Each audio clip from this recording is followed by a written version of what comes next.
with math homework, science homework. Yeah. That includes physics, chemistry, all sorts of fun stuff. I think we have some math starting off here. So, Jeff, you're going to be so happy, dude. We're doing math. We're going to help you guys out. It looks like we're going to do some matrices. Equity, you submit some matrices stuff for us? And it's a short. There we go. Cool. That one's good. Getting some lag. Yeah, I see it. We are getting a little bit of lag. It's going to happen while we establish the connection. It'll get better in a second. Give me a second. Okay. It's okay, Drew. I hope you had a... I might have to drop... I really don't want to drop tick. Okay, one sec.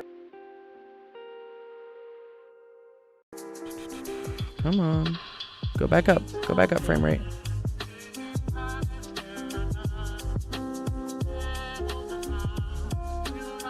Three simultaneous equations. True. True. Do you need to do this one, Equity? Like, do you have to do row operations, or can you do something else? Can I use RREF? Like, which way do they want you to do this?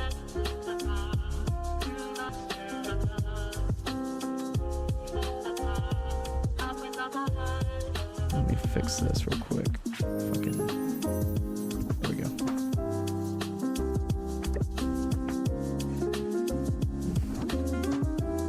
I only listen to half of what you say, but that doesn't mean you should broadcast it that way. Yeah. Ugh. Okay, one sec. I'm gonna kill TikTok for now. And then maybe it'll fix itself later.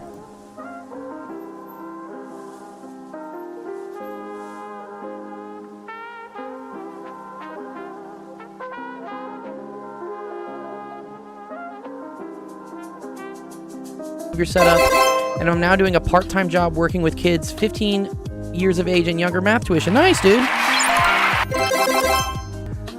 Wait, try this music's a little loud. Oh, I gotta like chill on this like lo-fi, dude. It's a little loud for me. Okay, I don't know why Twitch. Go to YouTube if it's okay. To do this with RREF, well, this is not very hard, right? You just got to convert the coefficients. So this is gonna be 5. Minus 3, 4, minus 1, 7, 1, minus 11, 4, 3. But also I'm like really busy right now to be sorting out other things. So, but I will look into it because yes, I do miss Sensation. Sensation is a very integral part of my. So he didn't tell me. 5 minus 3, 2, 3. 2, 4, minus 1, 7. Pretty easy. Like, oh wait, do you want me to do RREF with a calculator, or do you want me doing this by hand? Like sucks. I mean, you can do it.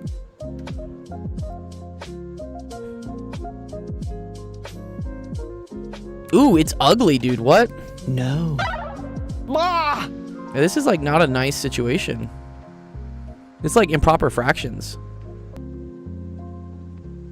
That's hilarious. Oh, I can't really show it though, can I? Fuck.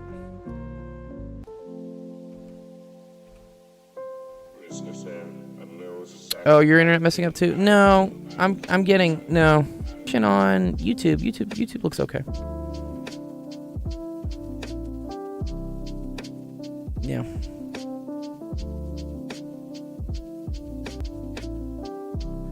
Okay. And then let's get like the missing thing here is that oh, this is not solvable then. Wait.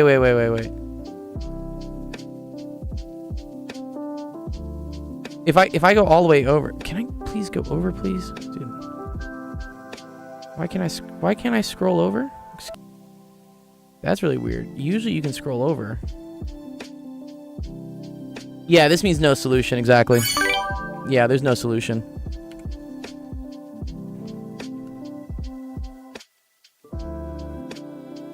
Because this becomes 0, 0, 1. How could we prove that? Let's just see if we could see that just like real quickly, where that comes from. Okay, how could we show that, though?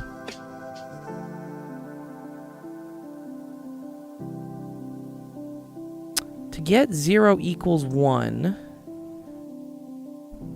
I just want to see, like, real quickly if we can show how that is.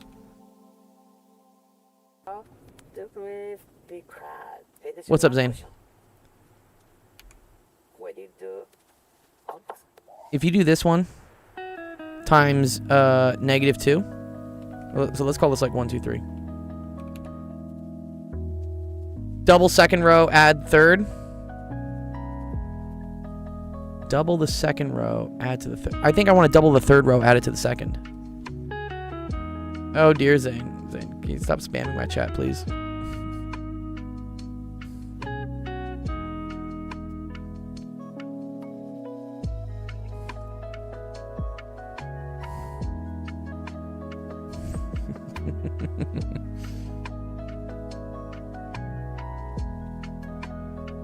So if we do -2 times row 3, and we add it to row 2, and we have that become row 2.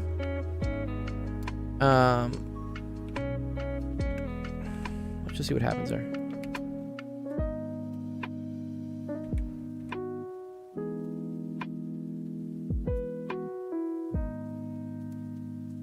If you double the second and add the add third, you get first for the first 3 columns. Oh, I see what you're saying. Okay, that's actually pretty clever. One sec. I think I know what he's doing. Okay, I got you. Yeah, okay. If you do 2R2 plus R3 is equal to R2. Watch what happens here. So, 2R2... I always have to, like, kind of write this underneath to, like, see what happens. 2R2 is the same thing as, like, 2, -22, 8, 6. That's... Or, no, sorry. 2R2 is... Sorry. 4, 8, -2, 14. That's this. And then I'm adding it to R3. R3 is 1, -11, 4, 3. And then let's replace row 2 with that. So this and this becomes 5. 8 and -11 becomes -3. -2 and 4 becomes 2. 14 and 3 becomes 17. This is very cool. Yeah, okay, because then watch what happens here. Now if I subtract, if we do row 1 minus row 2 equals row 2, these are all going to cancel each other out. Right? This goes away, this goes away. And so I'm going to get just zeros. Well, I'm going to have the original thing, which was this. We are teaching matrices, Umang. Yeah, what's up, dude? Good to see you back. So this is 0, 0, 0, 0, -14. This is an issue. You can't have this. You can't have 0x plus 0y plus 0z equals 14. So, yeah. That's why that one is no solution.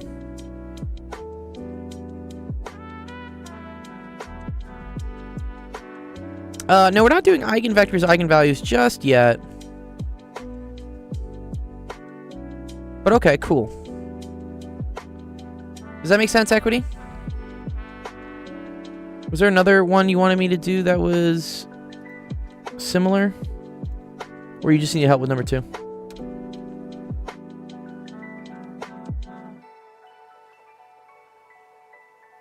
I'm curious, but we have to get X and Y. No. Yeah, the second this happens, this tells you there's no solution. What this said here, Equity, was kind of weird. This says like 1x plus 0.19z equals 0, and then this tells you that 1y minus 0.3z equals 0, but then it tells me that 0 equals like 1. Yeah. If you got a 0 and a 0 here, or like I don't know, like 3 equals 3 or whatever, that is infinitely many solutions, because then what you're doing is you fix one variable and then all the other variables can like take on whatever value you want. Yeah. Is one of these... Do you know if one of these is an infinitely many solutions? I'm trying to look.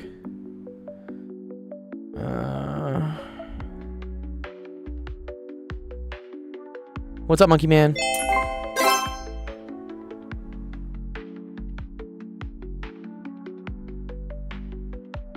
What are we solving for? Oh, we were solving... We're solving for this.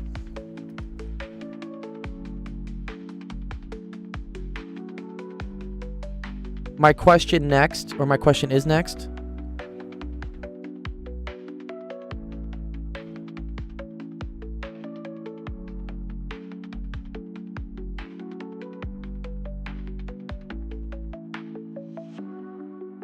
Oh, can I send you the work for this?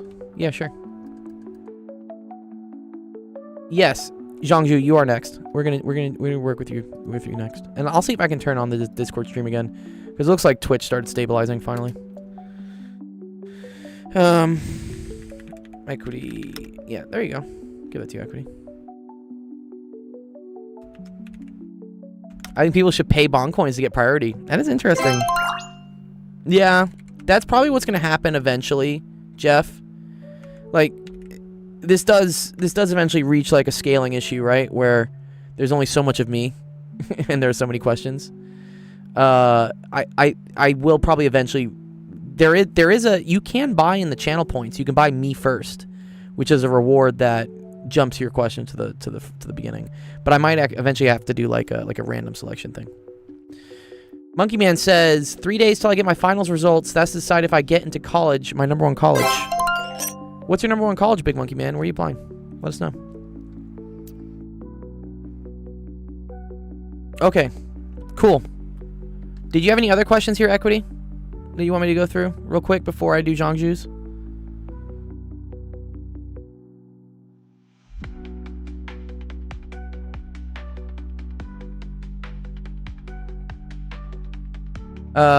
Yes, that can only be redeemed once per stream, Jeff. Yeah. The second question. Okay, cool. Is the second question number 3? Well, they're both called number 3, I guess, right? I'm guessing it's this one. The one with the shittier, like, screenshot. Yeah. Yeah, Mong, yeah. If the two equations are the same, then you get like a fixed rate. Is this the one, Equity, you want to do? This one? Little systems equation. Little 3x3. Yeah, okay, cool. DCU is my #1. It's in Ireland. Low-key kind of stressed about results, kind of despite the fact I'm prickly guaranteed. Yeah. Don't be stressed, dude. The universe will put you in the right direction. Just trust that you did the best you could, you know? Okay. Here, let's write this one out.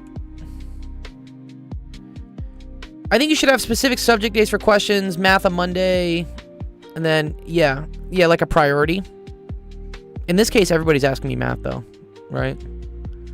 My eventual goal, Shantrix, is that I have other people that are like me and like to tutor and help kids online. And I know they exist. I mean, I've met some of them, obviously.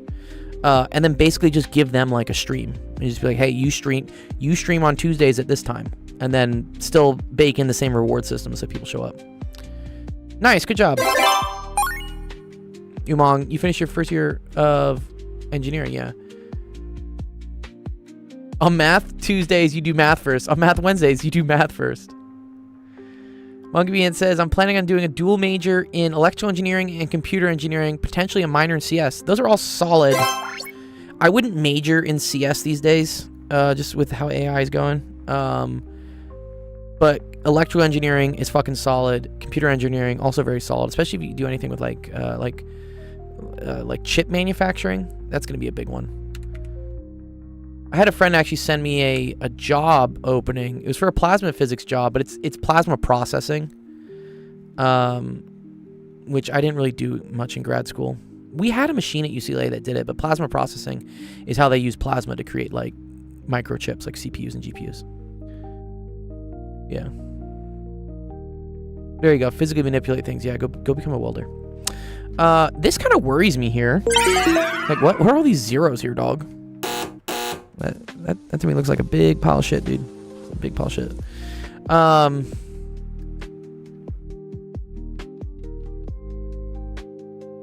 Cybersecurity is another great major to be in. Yeah, for sure. Let's see.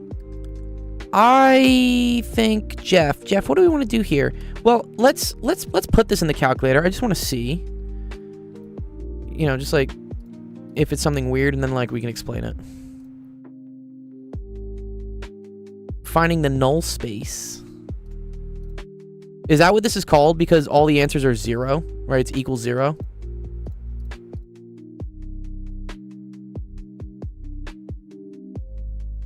I know it's called Gaussian elimination. I want to like check it first because I think he's doing like weird ones where it's like no solutions or infinite solutions. So I'm just going to RREF it real quick.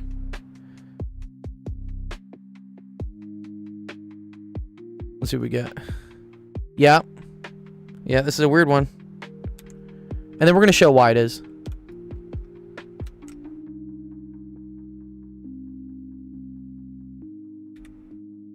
We could do the snake technique. Yes, we definitely could. So, I don't know. I'm kind of like cheating because I'm looking ahead to see what answer I'm trying to get. And I'm trying to get this. Okay. So here's a good question, Drew. What's the rank of this matrix? Do you know what the rank of this matrix is? Do you remember from last time we taught you what rank of a matrix C was?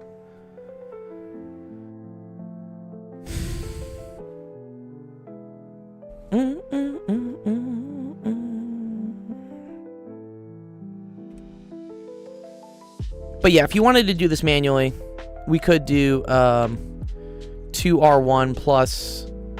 It's going to be rank 2. So remember, rank refers to the number of rows. So these are 2 like non-zero rows. This is a 0 row, so this is rank 2.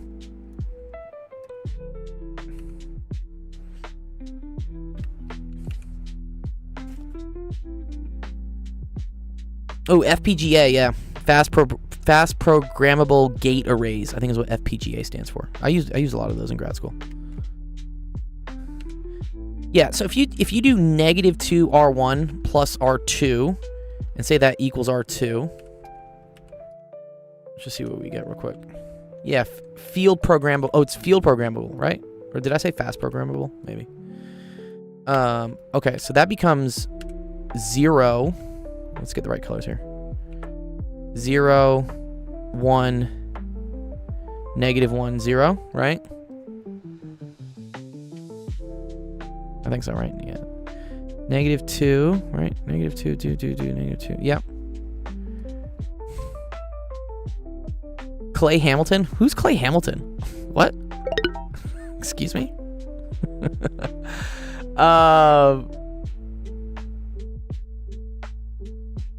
Okay. And then...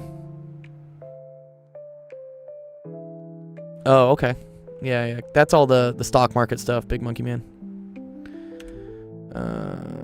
I don't know. Maybe let's do -3.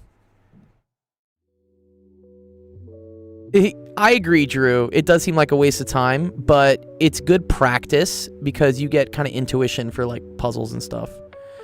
All right, if we do -3 times R1 plus R3, because again, maybe I'm doing like the wrong type of algorithm here to do this. Maybe there's a smarter technique. Like Jeff saw the last time, he saw it right away. He's like, "Oh yeah, take 2R2 plus R1 and you get it." Yes, that applies to everything. Yeah, y'all always should want to learn the process. You get appreciation for things when you see the process.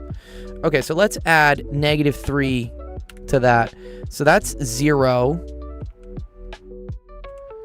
0, 2, -2, 0. Okay.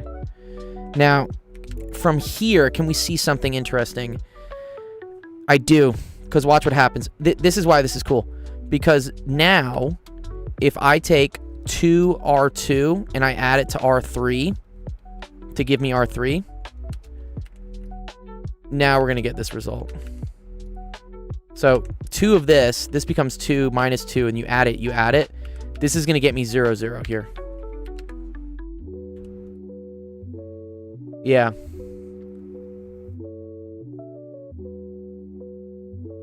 Monkey Man's asking me a question real quick. Sorry. I've been meaning to ask someone, what are your thoughts on doing a part-time PhD over full-time? I don't know what a part-time PhD is, dude. PhDs consume your entire life, dog. What? you can't part-time do a PhD. Because I don't know, if you took like too long to do your PhD, then the thing you're studying would change too much by the time you like finish studying it.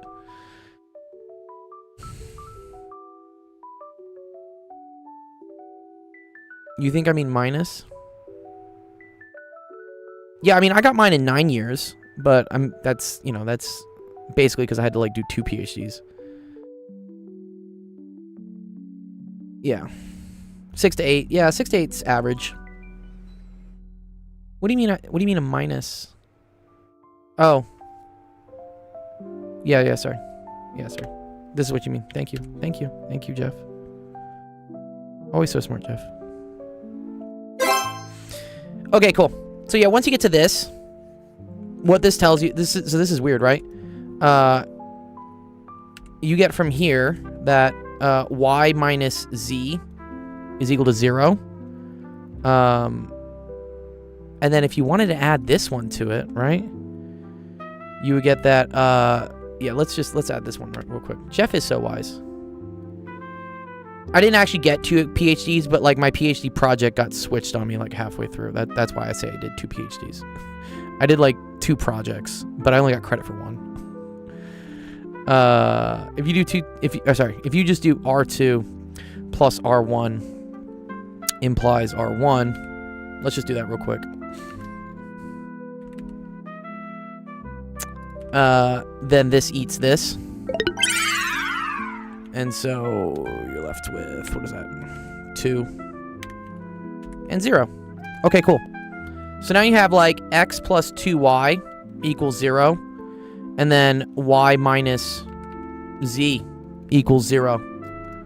Okay. At this point, yeah, there's infinitely many solutions because you can pick z to be whatever the fuck you want. And then that would be the same thing as y, right? So from this, you get that y is equal to z. So, yeah, we say like z is like a free variable at this point. You can choose z to be whatever. And then y will be whatever that is. And then x will be equal to, yeah, x will equal negative 2 times y. So yeah, this is infinitely many solutions. Does that make sense, Equity? Yeah. If you ever get like one of your rows just being all zeros, then you have infinitely many solutions. If you get one of your rows being like 0, 0, 1, like something that's nonsensical, or like this one, for instance, that means there is no solution. But here, I'll download that for you as well.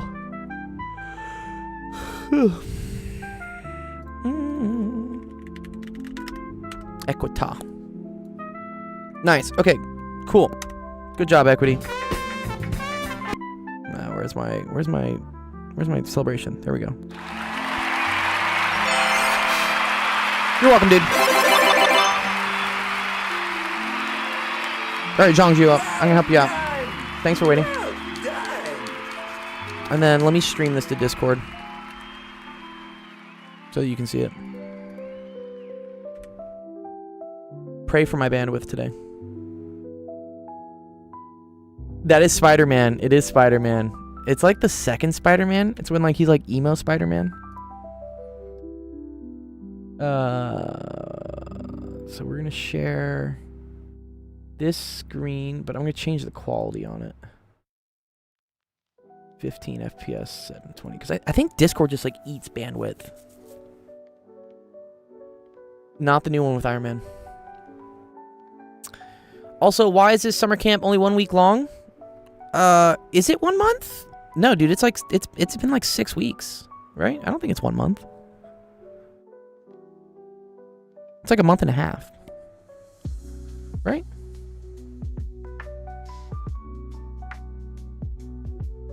Yeah, let's see. Let's see in my Discord. Yeah, July 7th to August 18th. It's like a month and a week. If you count summer camp, sorry, if you count the talent show, it's technically a month and a half. Is it July 18th? It's July 7th. I thought it was July 7th to August 18th. Yeah. Just the nature of things. I mean, I was teaching at UCLA up until end of June, and then I had to start my online class, so I was pretty busy. Okay. Jongju, what's... Oh, you need to come back up the stage? All right, cool. Umang says, I'm going to study some networking, neural networks. Best of luck with math. Thanks, man. Appreciate you coming by, Mishra. Sick. My bandwidth is holding up. That's nice. Jongju, what's up? Is your mic working? Hello? Yes, I can hear you. What's up? Why can I hear myself? I don't know why you can hear yourself. I have the stream audio off. You shouldn't be hearing yourself. I can hear. You can hear yourself? Yo, what's up, Anish? One sec. Let me end this stage, and then let me restart it. Maybe it'll fix it. Disconnect and give me a second. All the notifications. Discord is a beautiful creature sometimes, Discord. Good to see you, Anish. How's your summer going, dude?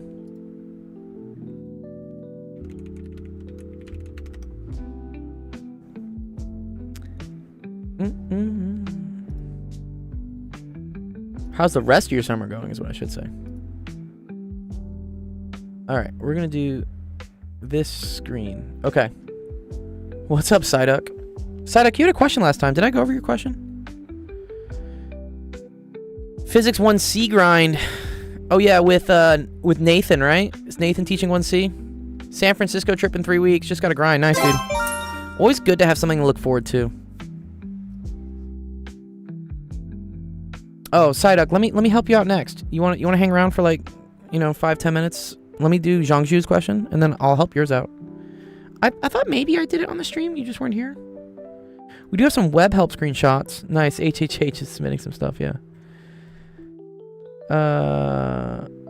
Oh yeah. Yeah. You had the question about risk factors. Was this your question, Psyduck? The one with like statistics? Zhangju, is your mic working? Yes. All right, cool. And can you hear yourself, or is it okay? It's okay, bro. Brilliant. Okay, Psyduck, I'll do yours next. Let me help out Zhangju real quick. Okay, Zhangju. You want me to start with this one? Yes. I want to check if this is correct. Okay, totally. So, what does this say? Is this... I'm trying to read this. Oh, square root of 28 over the square root of 7? All good, Sib. Okay. So anytime you have like two things that are over like a square root, you can put them into one square root. You can do this as well. Yeah? But why? Okay. Why? That's a good question. Okay. Let's think about this, for instance. Let's think about like 2/3... or let's think about this. Sorry, let's think about like 1/3 squared. Right? What's that? 1/9. 1/9. Good job. What did you do? How did you do that in your head? 1 squared is 1 over 3 squared. Good. You see how you distributed this thing, the exponent to both? Yep. Okay. Okay, cool. Now, if I have the square root of a number, let's say like the square root of 7, do you know how to write that as a number and an exponent? No. This is the same thing as 7 to the 1/2. Oh. Have you not seen this before? This is this? I know. I learned this before, but I forgot. Okay, it's okay. Now you're remembering. Okay, so that's like, yeah, 7 to the 1/2, right? And then let's say like the square root of 3 is equal to 3 to the 1/2. 3 to the power of 1/2. Okay. Let's divide these two. Okay.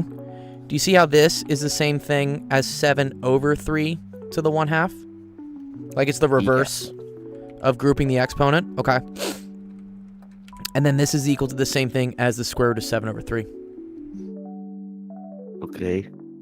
That's why, like, 2 square roots being divided by each other can turn into a single square root with them dividing inside the house. Okay. Yeah? Okay. Hopefully that proves it too. Okay, so then what is this going to be? Square root of 4. Good, square root of 4, right? Square root of 28 over 7, but square root of 28 over 7 is just 4. What's the square root of 4? 2. Easy. GG's. Okay, cool, right? So that's why this one is 2. Cool? Okay. All right. Is this my teacher? What about Yes. this? Is it hard?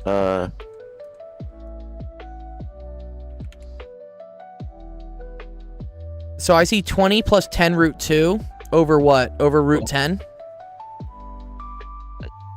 I think. I'm trying to read your handwriting here, dog. Yeah. Yes. It's root 10. What is this thing? Oh. Is that just a 1? It's root 10. Ignore. Ignore it? Okay, I'm gonna ignore it. Okay, cool. All right. Anytime I see radicals on the bottom, we want to get rid of those. Rationalize. Rationalize, yeah. How do I rationalize? So, How do you rationalize something? square root times square root sub 10 times over sub 10. Yeah, I agree. Yeah, let's do that. So we're gonna multiply the top and the bottom by square root of 10. So that's gonna get me 20 root 10 plus 10 times root 2 times root 10 all over. No, wait. Yeah, we'll get to It's it. not We'll 4 get. times. What? It's 4 times 5. Because it must be a perfect square to. We're gonna get there. Just give me a second. Give me a second. So, Yeah. 10 times 10, square root of 10 times square root of 10, right? This is the same thing as just 10, yeah? Anything with a same number is just going to be same. Yes, good. Yeah. Square root times square root is just the same number. Okay, this right here, square root of 2 times square root of 10, that's the same thing as the square root of 20. Mm-hmm. Okay? 10 to the. Which 20 is the same thing as the square root of 4 times the square root of 5, which is the same thing as 2 root 5. Do you know how to turn this into this? Simplified. Simplify, yes. Okay. So now you have 20 root 10 plus this times 2 root 5. So that's plus 20 root 5 all over 10. Okay? Good so far? Yes. Okay. Now the cool thing is, right? Because each one of these things has a number in front that's divisible by 10, I can cancel the 10 out. And so that becomes 2 root 10 plus 2 root 5. Or if you want to make it really fancy, 2 root 10 plus root 5. Like this also can. What about 10? Wait, this one why can if the number same, can I put in the bracket? Yeah, you can do it like this. But why though? Why? Because 2 times this, and you also have like 2 times this. What's up, so like Maria? it's factorization. Yes. Factorize that. Oh, Yeah, okay. I'm just pulling out the 2. Jeff is trolling because technically square root of 10 is equal to the square root of 2 times the square root of 5.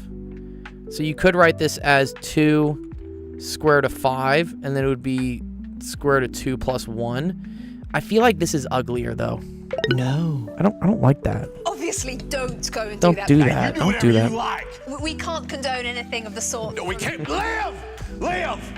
Don't do it. I think this is the most simple form, right?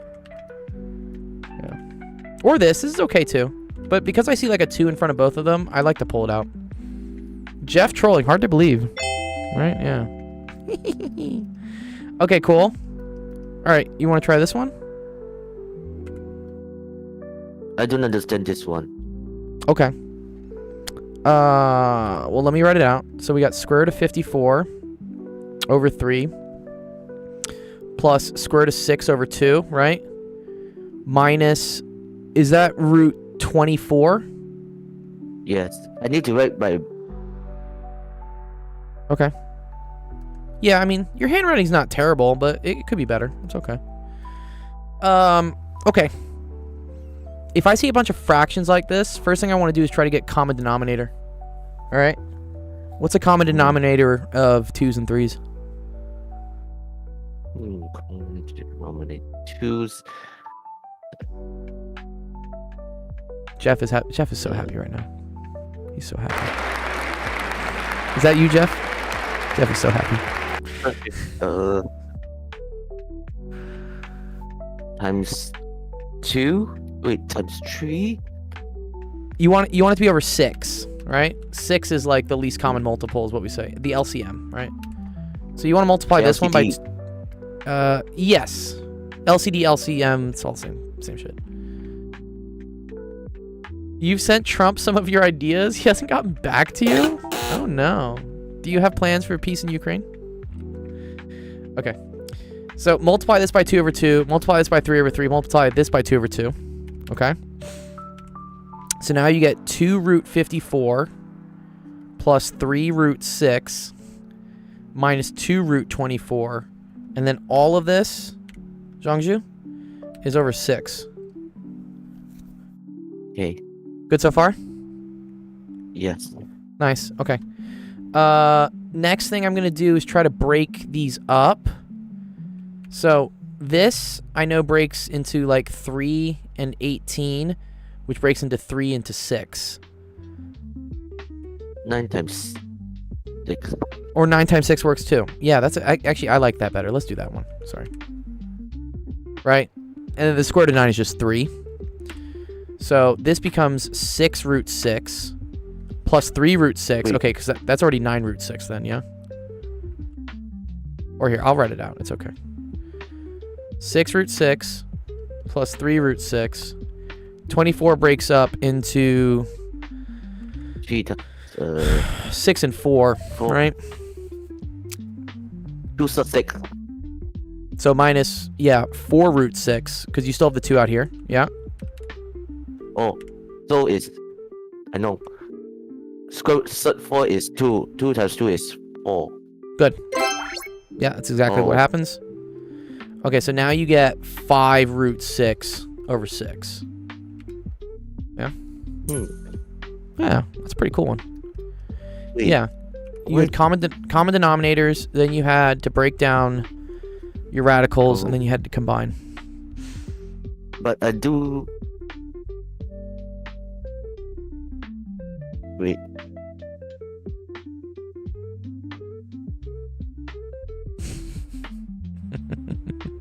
Yes, Jeff. I understand the trolling on that one. Does that make sense, Jongju? Wait. I do a different working. But You do a same different- answer. Okay. I mean, yeah, there are multiple ways to do it. It's okay. Wait. I gotta send it to the homework help. Wait. Oh, yeah. Screenshot. Okay. I do it like this.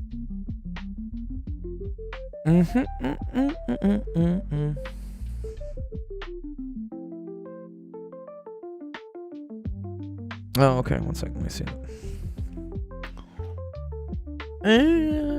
Oh, I see. Yeah, that's fine too, man. That's totally okay. You rationalized first, and then you saw they all had a square root of 6 in it, and then you combined the fractions. Yeah, I mean, that's also valid. That's valid as well. But what's the easier way? I think they're both easy. I mean, I like this. I'm a fan of this way. Versus... Rationalization is also okay. Yeah, this is... What you did here is okay. It's just... I personally don't like dealing with fractions like this. I don't like dealing with 1 plus 1/2 minus 1/3. Also, you can't be entirely sure that all of these are going to pull out a square root of 6. That's why, like, I combine them first, and then I'm like, oh, they're all square root of 6. That's kind of fun. But that won't happen all the time. So, oh, Yeah. Like, you got lucky that each one of these eventually ended up being a square root of 6. But as we saw in some other cases, right, that sometimes doesn't happen. Here you had like a square root of 10 and a square root of 5.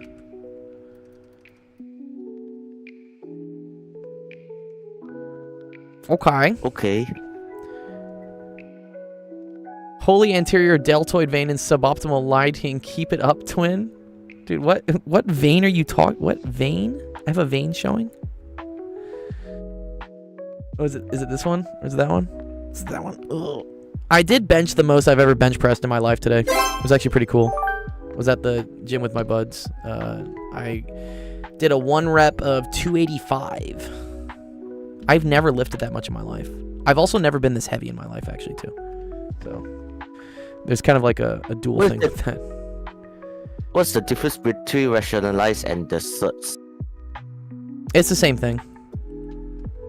Surge is breaking this down into smaller radicals, whereas rationalizing is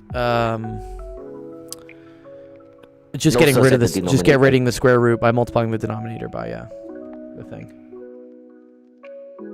Okay. Okay. All right. This one.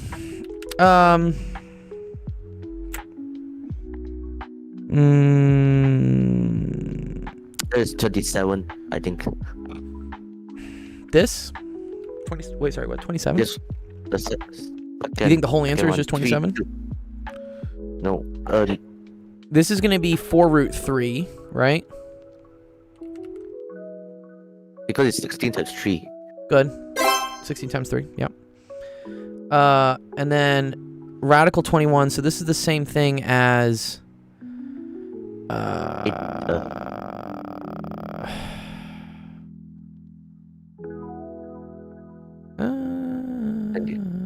well, this is like 9, not 9 squared. This is like 9 squared times 3, right? 81. It's 81 times 3, yeah. Okay, so this is going to be minus 3 halves. Nice. And you have the square root of 21 plus... 27. Oh, that's 27? Bro, we got to work on your 7s here, dog. We got to work on your 7s. Okay. Okay, fine. If that's 27, then that's 3 root 3, right? Mm-hmm. And then this is 9 root 3, right? Yeah. Yeah, good. Okay. So then 9, yeah, right? Because this is 81 times 3. So 3 and 9 is 12. 12 divided by 2 is 6. 6 times 3 is negative 18. So you get negative 18 root 3, 4 root 3. So it should be negative 14 root 3. 9 over 2. Yeah. Times. So 9 plus 3 is 12. 12 divided by 2 is 6. 6 times minus 3 is minus 18. Oh, what? Yeah. Mine is 17 3 over 2. Yeah, so what I'm doing is I'm combining these two first, Jongju. So that gets me 12 root 3. Then I'm dividing it by 2. So that makes it 6. And then I'm multiplying it by 3. And that gets me negative 18. Okay. You see that? Yeah. Cool. Alright, last one. But why What's up? my answer is different? It's 17 root 3 over 2. I don't know why you got 17 root 3 over 2. Do you have work you can show me? Yeah. You want to submit it real quick? I'll take a look at it. Yeah, do it.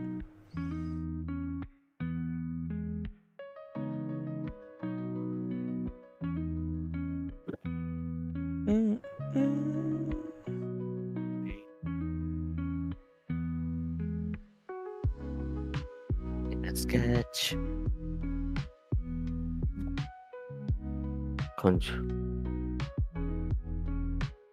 Control C. Wait. Control. Wait. Control V. Done. Wait. It's loading. Yep.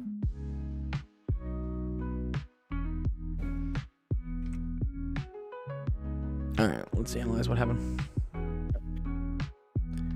Root 27 is only with 3 halves. Oh.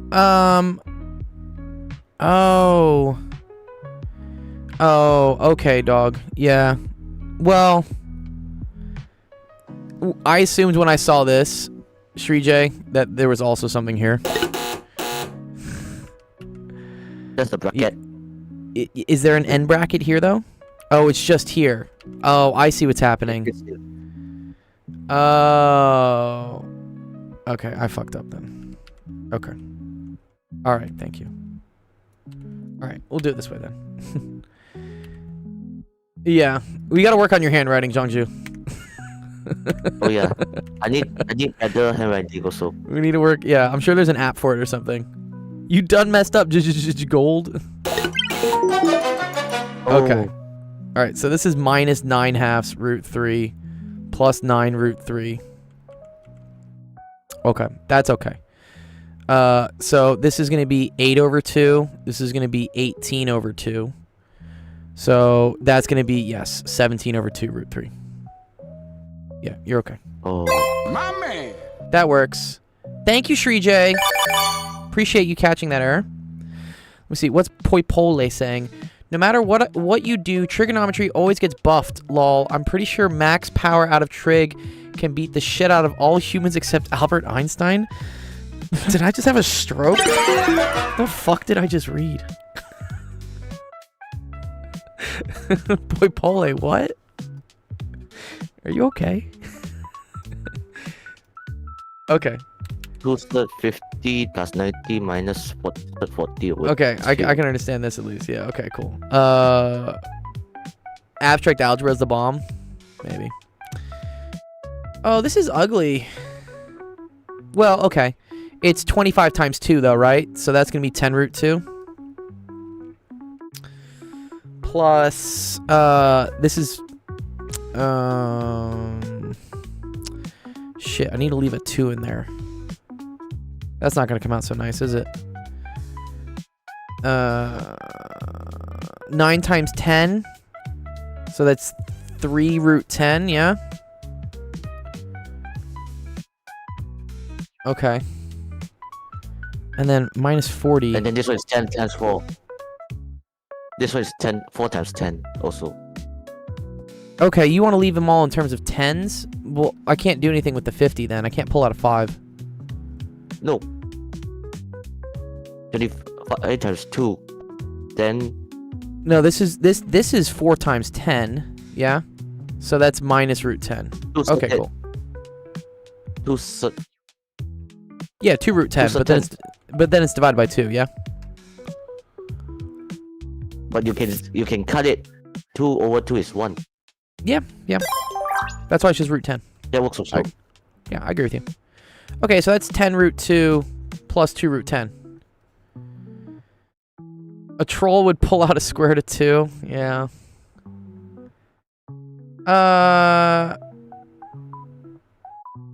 Yeah. Guess it's kind of easy for me. Yeah.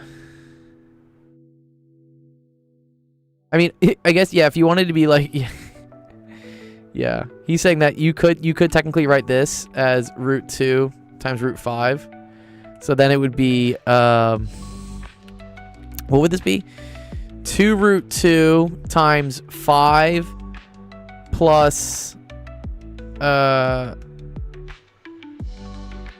plus root 5, right? Is that what you get, Jeff?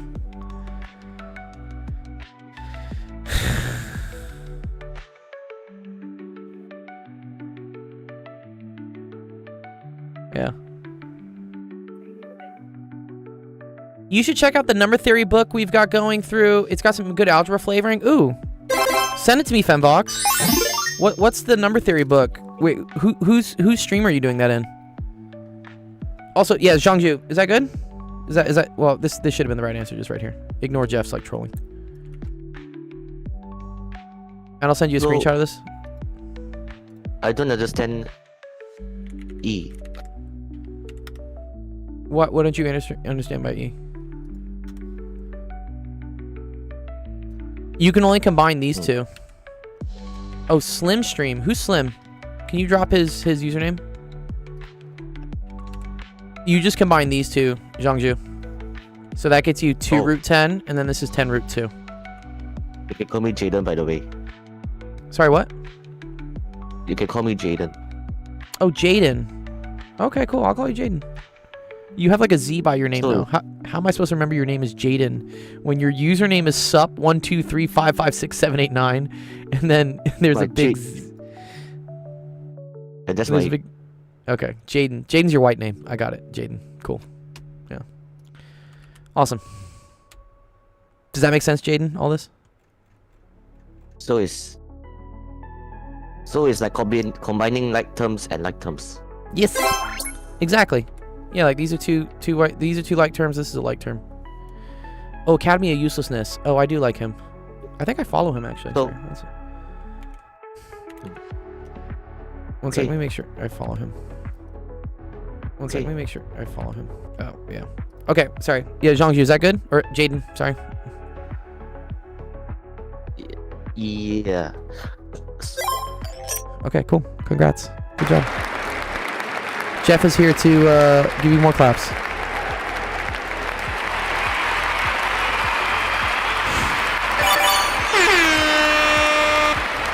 Okay. Nice. Good job, Jaden. Okay, thank you, Psyduck, for waiting. Are you still around, Psyduck? I will do yours. And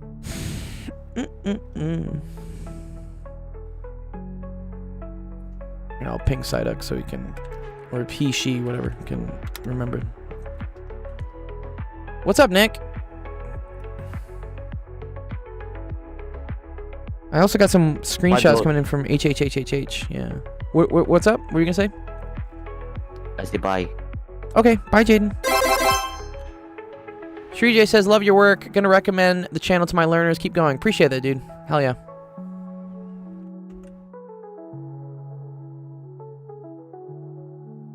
Venn diagram? Is this a Venn diagram question? Okay. There's like risk factor and stuff in this one. Like, what's going on, dude? Okay.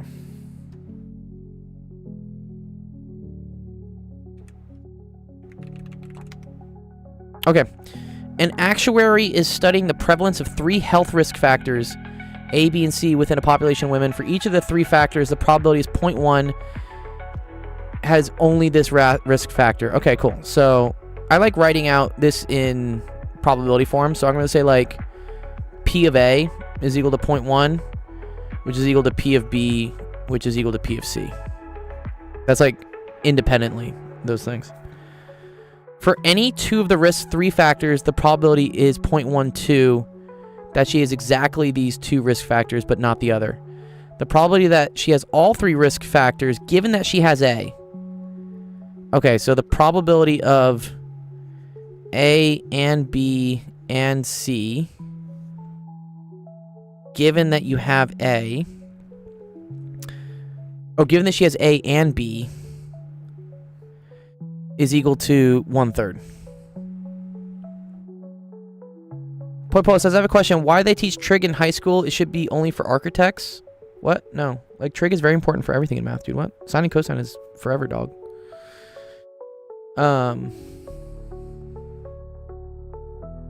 That's probability of A and not B and not C.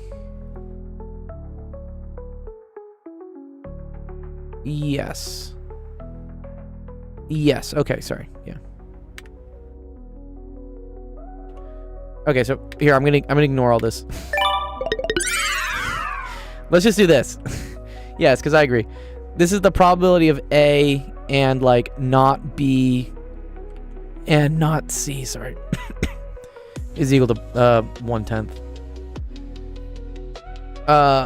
No, poi pol. A lot of people other than architects use trig. Trig is forever, dog. It's like waves. Anyone who does waves uses trig. Yes, I know the correct way is to do this. I don't like this notation.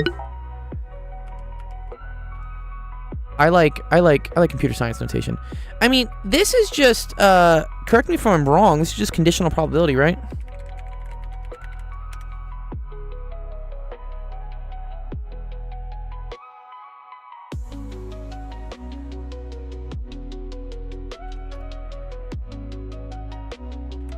Like, this is just this is Bayes' theorem, right? So the probability of A given B is the probability of B given A times the probability of A over the probability of B, right? Okay.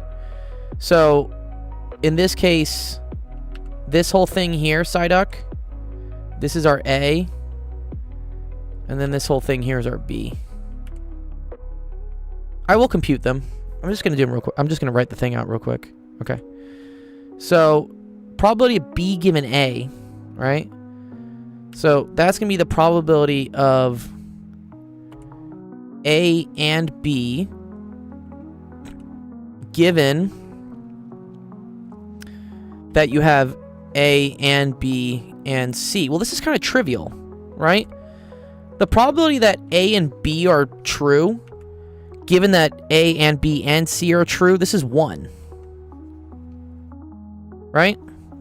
There has to be a 100% chance of having A and B if you already are given A and B and C. This is where it might get a little trickier, though. So, and then it's going to be times the probability of A. So that's the probability of A and B and C, which was given to us, right? That's this. That they have all 3 risk factors. Oh, wait, that's given that she has A and B. Oh, never mind. Oh, that's going to be kind of a tricky fucker. Never mind. Never mind. Okay. And then we're going to have this all over the probability of A and B.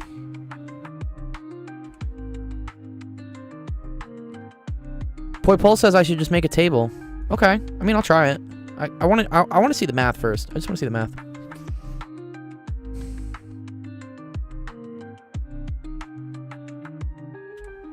Let's make the Poi Poli table. You want to make the Poi Poli table? Let's make the Poi Poli table, dog. I'm cool.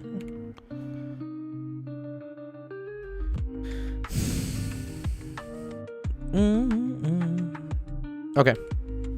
A, B, C, and then I'm gonna say this is like the probability of it happening. So 1, 0, 0, that's equal to 0.1. 0, 1, 0 is equal to 0.1. 0, 0, 1 is equal to 0.1. My teacher said to me, well, it's a good thing Sensation's not here. He would go fucking ballistic.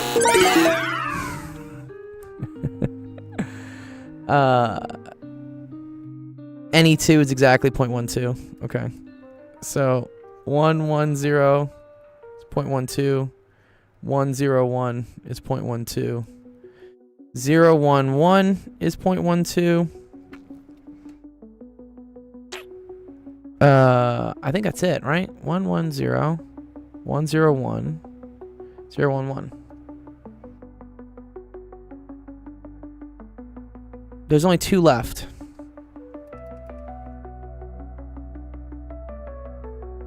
What do you mean there's only 2 left?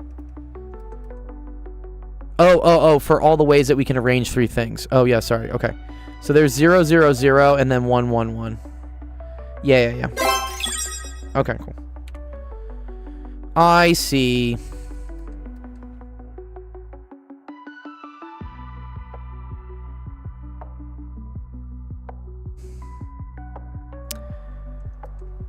How do we know what...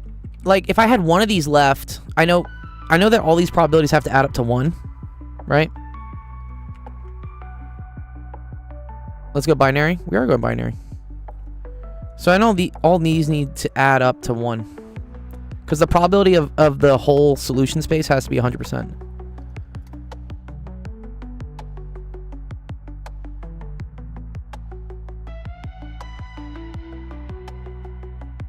I'm sorry, why is my thing messing up?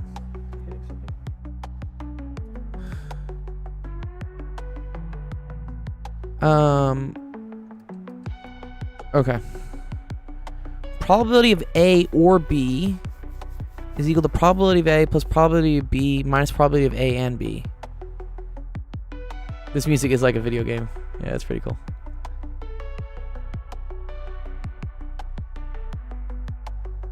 How does that help me, by the way, Jeff?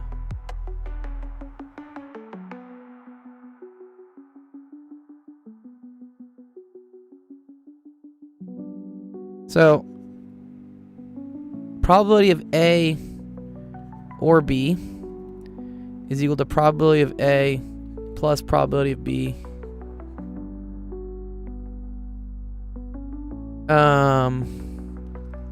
Minus the probability of A and B.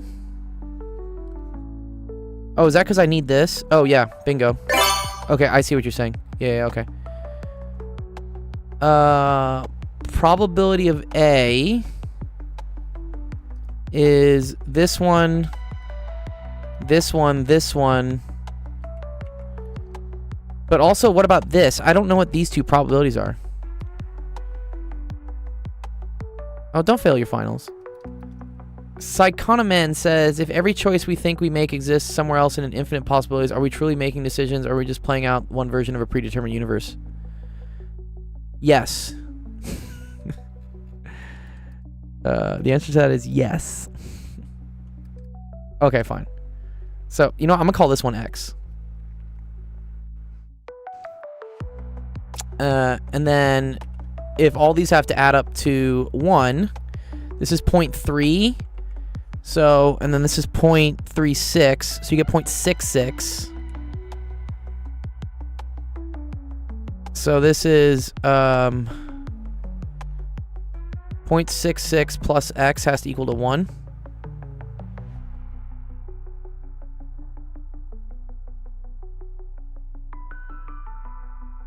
Yeah. Or we could say this, right? So 0.66 plus X plus Y has to be equal to 1, or Y is equal to 0.34 minus X, right? Yeah. Okay.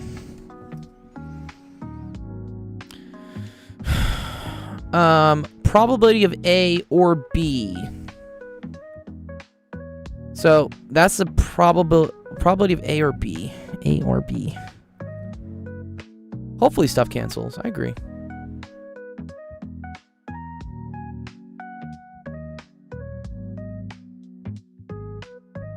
Okay, so the probability of A.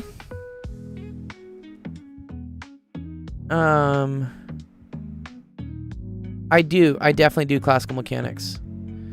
Yeah, so let's see what we got. So we got... Oh, Femvox, you're doing it out of 7/15ths? Okay, one sec. So I have this one, this one, this one, and this one for the probability of A, right? So that's going to be 0.1, 0.12, 0.12. So that's 0.34. Plus this, so that's going to be 0.68 minus X for probability of A. Probability of B, I'm guessing is the same. Right, 0.1, 0.12, 0.12, 0.34 minus X. So plus 0.68 minus X. And then minus the probability of A and B. A and B happens here and here.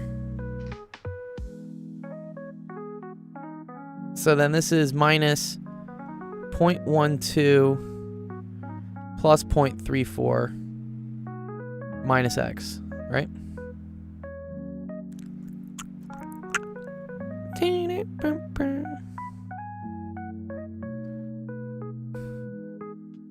Okay. And then wait, the probability of A or B. I don't think this really like helps us out here, Jeff, though, does it?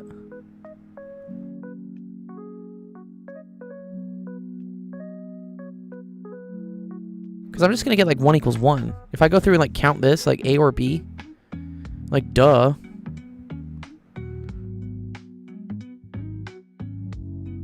Yes, Jojo. Yeah, submit a screenshot to the link down below. I'll go through it later. You want me to draw? Maybe if I draw a Venn diagram, this might be. Yeah, I don't think this really helps us out anything. Yeah. Let's just do this. I think I can literally just use this table to. Okay, this is 1. Venn would make it easier. I want to do it with math. I have disdain for shapes. Where's the link in the stream, dog? Do you not see it? Do you see it right there? actualdiscord.com/submit. The link right down there. Yeah, use that link.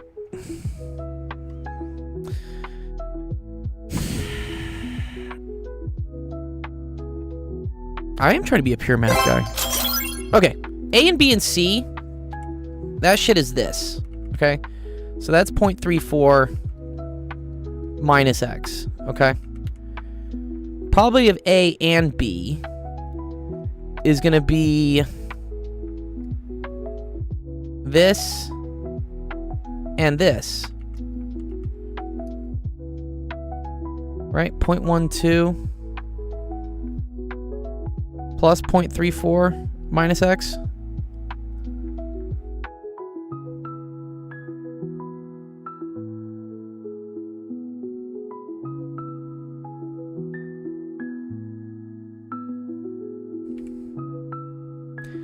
Probability can be definitely kind of a mindfuck at times. I totally agree with that.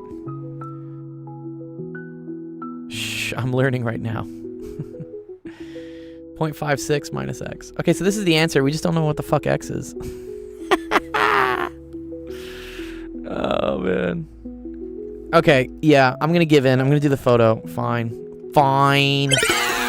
I wanted to do it with just math. I'll do it with a photo.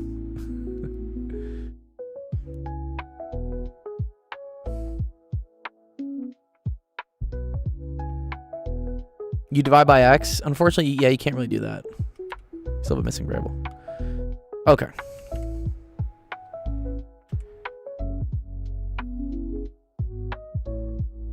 Intuition. Yeah, Saint says, as someone with a master's in science and probability theory, intuition is not your friend.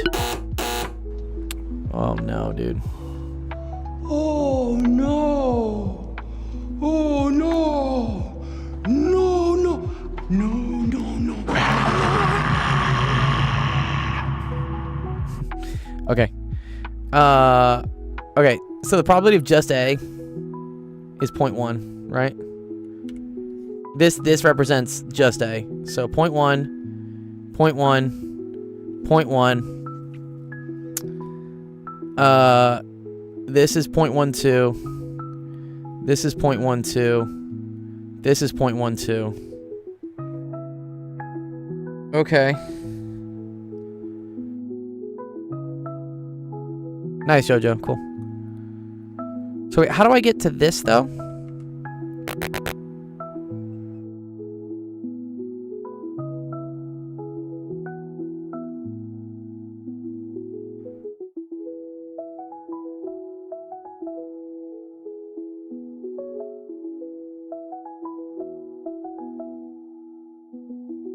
Now I have to find the probability of A, B, and C. I agree. It's easy using the picture?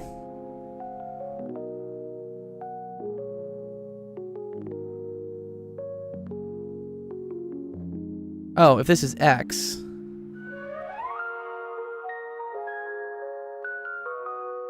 A or B.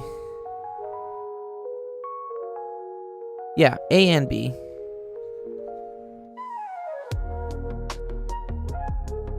I agree with that.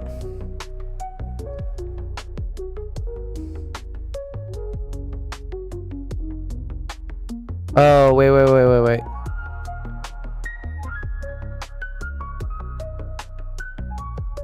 And all 3 is X.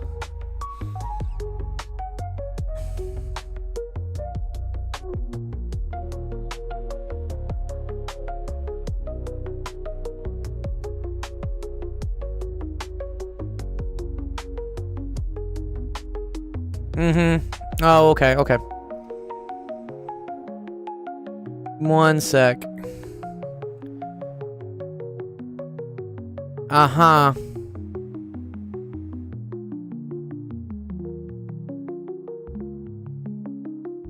Oh, wow. Yes. Oh, that's so much easier. Holy shit. Oh, my God. Okay. Psyduck, do you see this? So, I mean, we did have to do Bayes' theorem. This is 1. You're not too stupid. Awesome. Come on. You're not too stupid, dude. This is actually really clever. This is 1. And so then this is what you're finding. The probability of A and B and C over the probability of A and B. And you know that's equal to 1/3. Right? From this. And A and B and C is X. A and B is just 0.12 plus X. So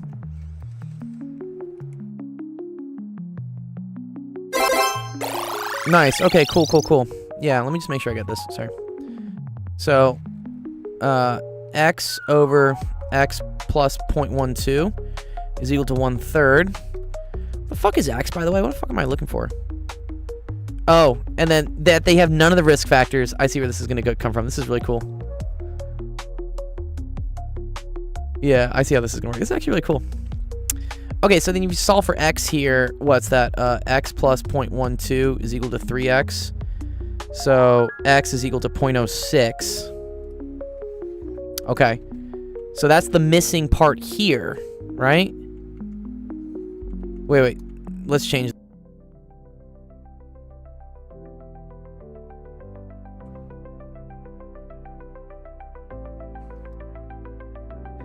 X is 0.06, cool. And then calculate the probability they have none of the risk factors given that she does not have the risk factor A. Oh. That's like another Bayes' theorem you gotta do.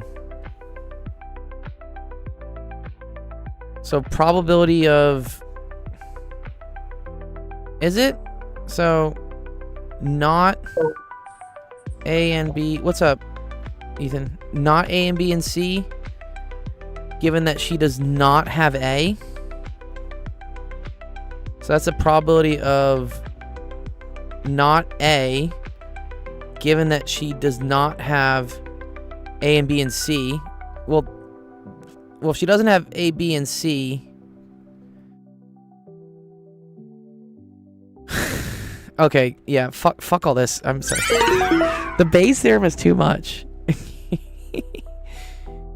Calculate the probability the woman has none of the 3 risk factors, given that she does not have risk factor A. Okay. If she does not have risk factor A, then all of this goes away. So if she has... the probability that she has none of the 3 risk factors... Is that going to be 1 minus this?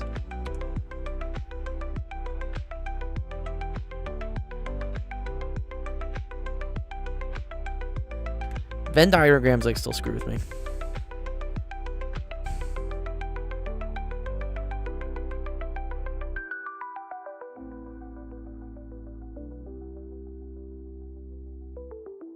Yeah, the probability of having none is 0.28, right?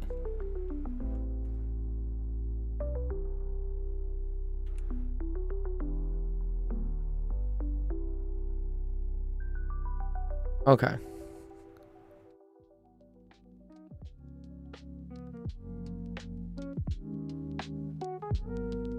Yes. Okay. So wait, the probability of not having A, given that you don't have A and B and C.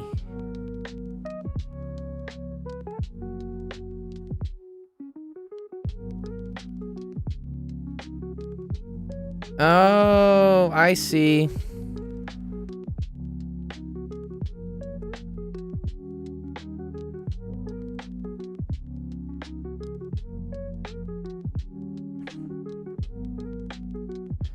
Okay, so probability of not A is equal to this plus this, right?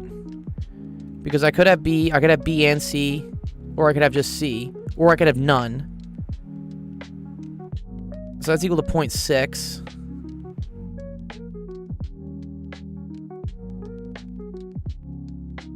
Okay. Wait. Yeah. Yeah, 0.6. Okay, how does that help me here?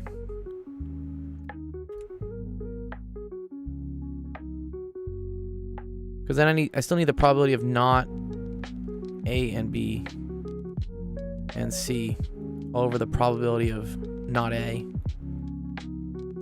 Wait. Yeah. So wait, what's the probability of not A and B and C? Oh, it's 1 minus x. So you get 1 minus x over 0.6.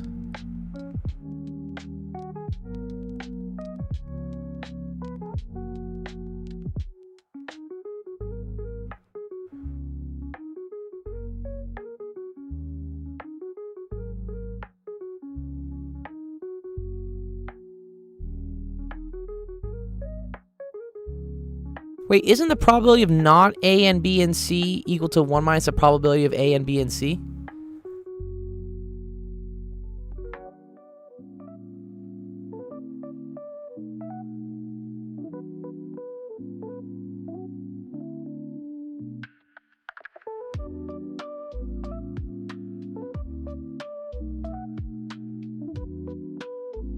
Where are you guys getting the 0.28 over? Why is it x over? Because wait.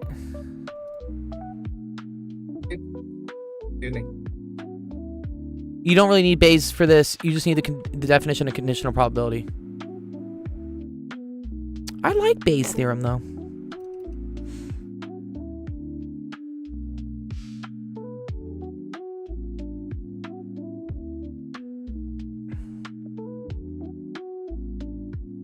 I do remember 0.28 is none of these.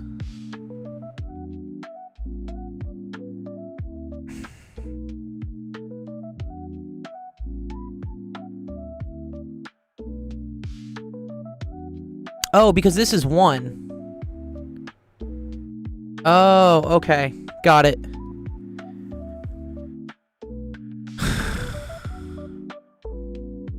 Yes, okay.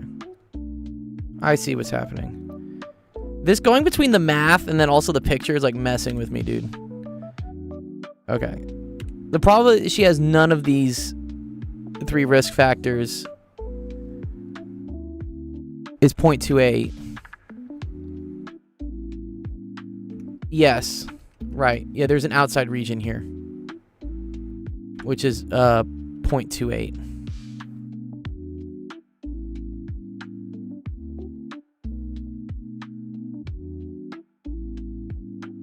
I see. Okay. So then it's this over the total? Okay. I see. I see. Okay. 0.28 over 0.6. Oh, man. This was a doozy. I wanted to do it with Bayes' theorem. Cool. 0.47. Nice. Okay, cool. All right. That makes sense. Praise be to Venn.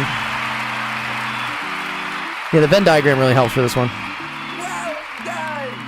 Well done! Hello. What's up, Ethan? Side up. So, I got some good news. What's your good news, dog? So, well, I'm still in college. I'm 1 week into college, and I'm telling you, I'm loving the experience. Nice. College is It's dope. just as perfect as it is right now. Big fan of college. Well, yes. I'm already having a quiz on Wednesday. It's not like as if I'm asking for your help. I'm just setting it. Okay. I'll be ready cool. for it. Oh, yeah. I know. Okay. What's the quiz in? But What is otherwise- what's the quiz in? It's something called system analysis and design. Do you know what that is? Yeah, I think we helped you at some point over stuff with system analysis design, yeah. Well, it's just based off that. It's basic stuff that I already know of. So there is a low chance I'm even failing that. Nice, Jojo. All right, I'm gonna do Jojo's real quick because Jojo is asking a question for the first time. All right, let's see. An engineer started at initial position A of an open job site, walked 80 meters west. Ooh, okay. Jojo, have you done? This is a grade 11 physics. Okay, can we use vectors? Am I allowed to use vectors? Like, I would write this as negative 80 comma 0 if I could. Yeah. Okay. Yeah, vectors. Okay. Where things probably get tricky is this. I fucking hate this formatting. South 60 degrees west. I think that means it's 60 degrees south of west. Is that the I hate when they this is fucking garbage, dude. Bearing? Like, who gives a fuck about bearing, dude? What? I think this is what they mean. Yes. Yeah. I don't know. Blame the fucking sea people or something.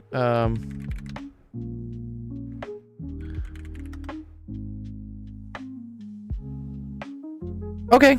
Cool, Sib. Okay, this is what I need. I need to know what this fucking garbage is. Yeah, dude, I'm telling you, Jeff, it's not intuitive. Okay, let's just see real quick. So, north 30 east means 30 degrees east of north. So, south 60 west is 60 degrees west of south. Okay, I take that back. So that's this much is 60 degrees, but I don't really like that as a unit, so I'm going to say this is 30 degrees. So yes. Okay, cool. It is not needing to, no, it should be 210. Your teacher's wrong then. But also like, yeah, 30 degrees. This is okay. Which is 210. That's 210 degrees, okay? This is a nice triangle. This is a 30, 60, 90, right?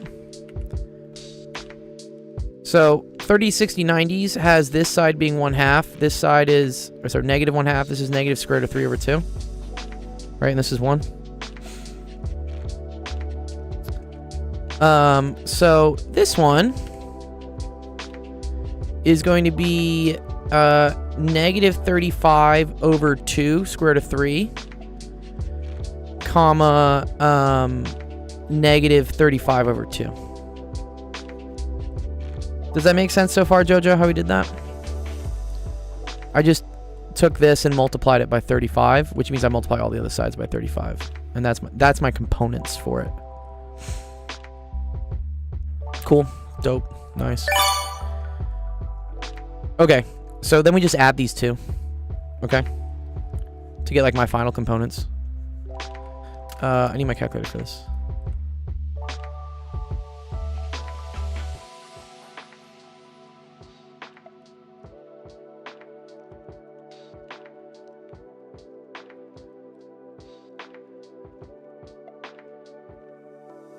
What's the joke? What's wrong with the bot?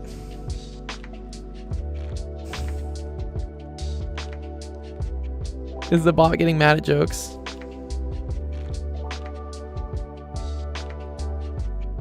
Chip should just use vectors. Okay, negative 80. What is that actual education bot anyways? It's kind of like a moderation bot that we use for things, but it also has like a little bit of a personality of its own. I also coded that thing before like AI came about, so nowadays I'm sure I could add like a even more clever like AI bot to our streams, but I don't know.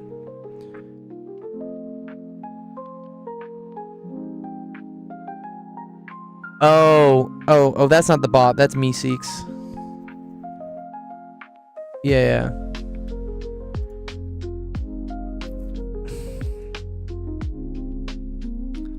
Yes, the reason why you can't post text in math screenshots or in help screenshots is because otherwise kids would just spam it with fucking text. Oh yeah, it's not real. Yeah.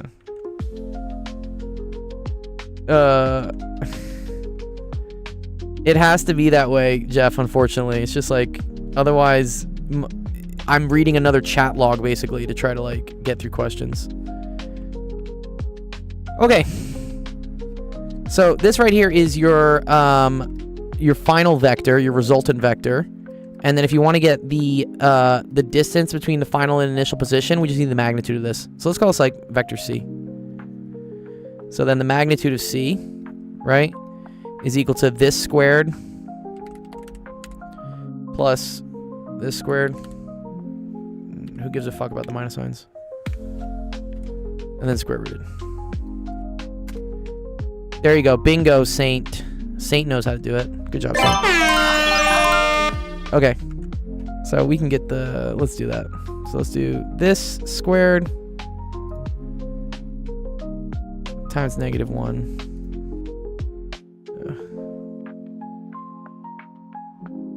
Plus 17.5 squared.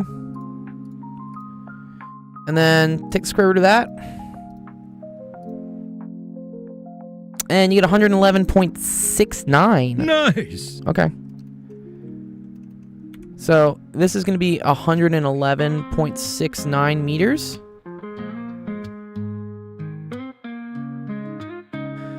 In terms of the bearing, okay. Well, I know it's a negative 110 this way.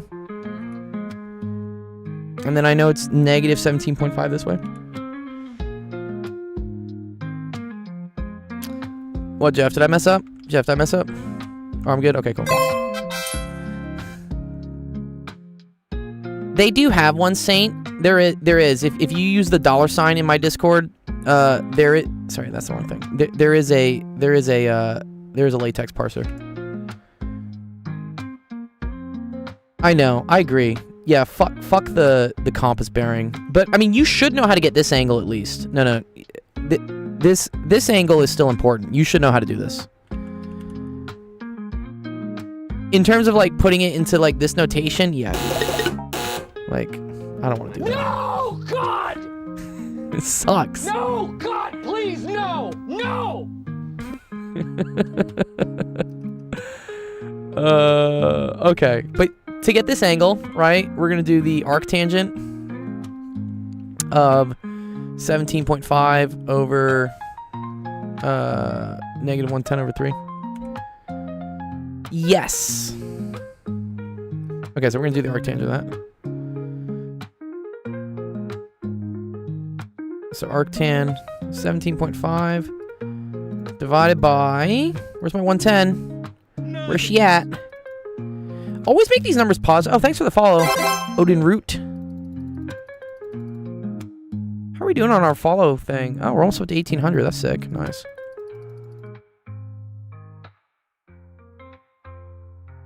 Oh, yeah. If you don't want to watch the vertical on YouTube, yeah, come to Twitch, bro.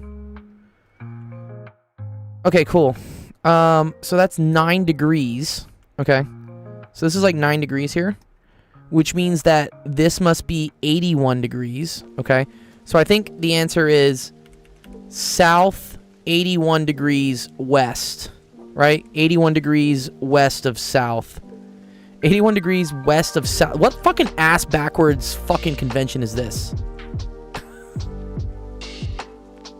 Yeah. Bro, what?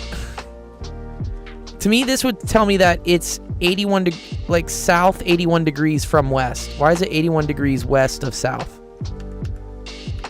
God damn it. Okay. Makes sense, Jojo?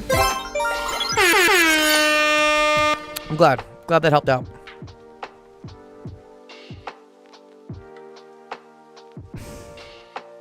South and north are more cardinal than east and west.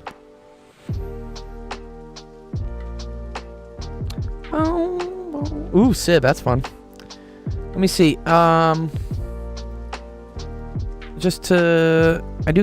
So I see this question. I will get to this one. This one looks interesting, to say the least. This is more advanced. Oh, this is Lagrangian equations. Ooh, you're gonna hurt me with this. Yeah, I was thinking when you said classical mechanics, it was just like baby mechanics. That's upper division mechanics. I mean, I can do it. Just yeah, I gotta answer a couple other questions first, because that one will take me time. Oh, Psyduck, you put a picture of the Venn diagram. Oh, all you guys, thank you so much. All you guys kept like trying to send me like Venn diagram pictures. Sorry, I didn't see these. Yeah. Okay, cool.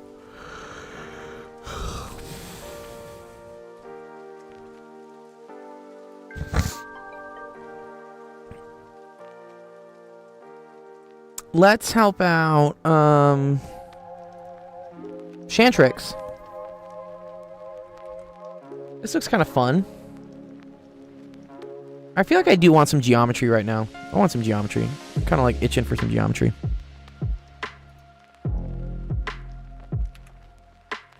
All right, let's see. I feel like these are kind of fun. I need a couple of these before I go into like Lagrangian physics. All right, consider an irregular convex pentagon, A, B, C, D, E. It is a pentagon. It does have 5 sides. In the diagram, ABE is right angled at A, BCD is right angled at C, ABC is 135 degrees. Okay, this is useful information. So that's 135 degrees. AB equals AE. Well, right off the rip, right? That tells us something. If AB is equal to AE, that tells me right away that this angle must be 45 degrees, right? And then this is also 45 degrees. Okay. And also it's equal to 7 root 2. Okay, cool. I don't know why that's helpful. Okay. If DC is equal to 4x, DB is equal to 8x. Oh. We can get BE very easily. I agree. Yeah, because we have 2 sides of an isosceles. It's 1 square root of 2, basically. Yeah, well, that just means this is 7. Well, here, let me do the other stuff first. Okay. And then DE is 8x minus 6.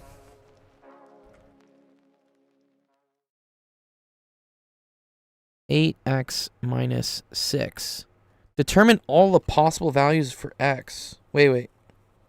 All the possible values for x. Oh, no. Fuck. Ugh. Okie dokes. Let's see.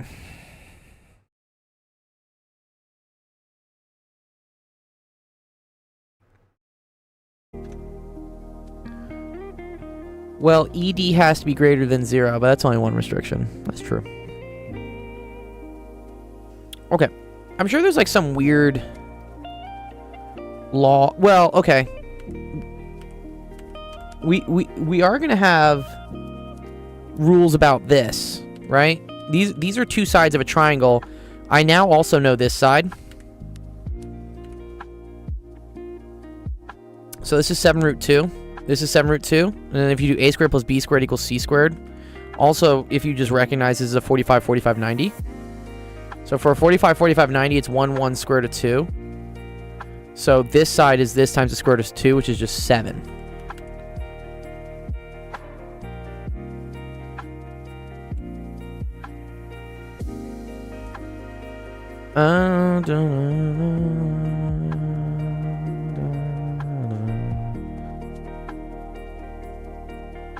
So, yeah, Saint, I'm tempted to use the triangle inequality for here. We can also, however, yes. Jeff's saying, like, the sign of DBC, right? You can use law of sines for this. Oh, you know what this? Okay, look at this, bro. If this is 45, this whole thing is 135. That tells me right away this is a right angle. Very cool.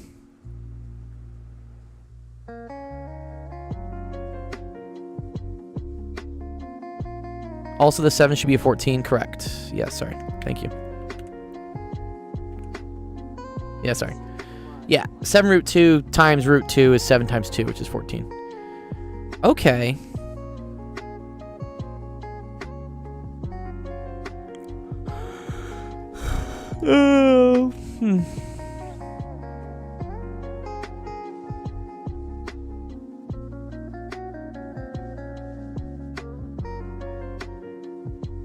I feel like, yeah, so let's do this. So,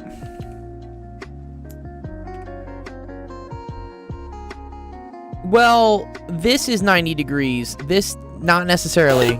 This is not necessarily 90 degrees. But BD squared plus EB squared, no. This isn't 90. I don't think we know this is 90.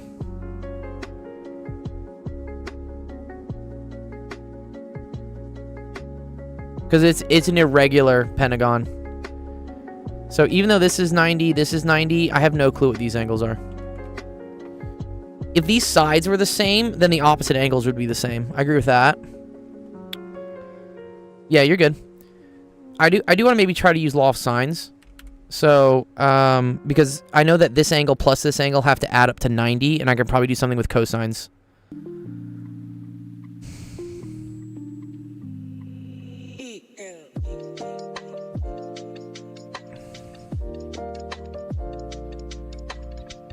So, okay. Let's call this A. So sine of A over 4x has to also equal the sine of 90. Sine of 90 is just 1. Right, exactly. So sine of A is equal to 1/2. Very cool. Now, the other thing we know is that A plus B is equal to pi over 2. Right? So, and also, wait, if sine of A is equal to 1/2, no. Yes. That means this is 30 degrees. Right? Correct. Bingo. That means this is 60. Cool. That means this is also 60. Oh, very cool. So wait, are these parallel then? These are parallel to each other. Right? Transversal. Alternate interior angles. Okay, cool.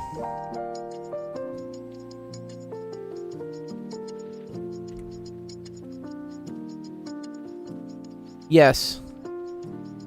Which means ED and BC. Yes, then this is also parallel to this because these make a 90-degree angle. Oh. So, then we proved that this is 90 degrees as well then, no? Wait, no. I'm not sure we did. Sorry. No. We have proven this is parallel to this, but we haven't shown that these two are 90 degrees to each other yet.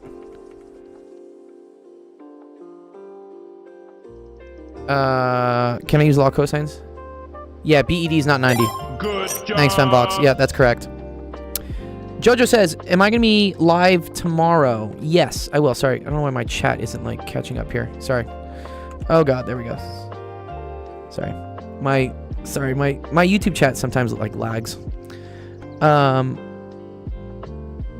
Yeah, sorry. Yeah, for the other one, it was, yeah, South 81.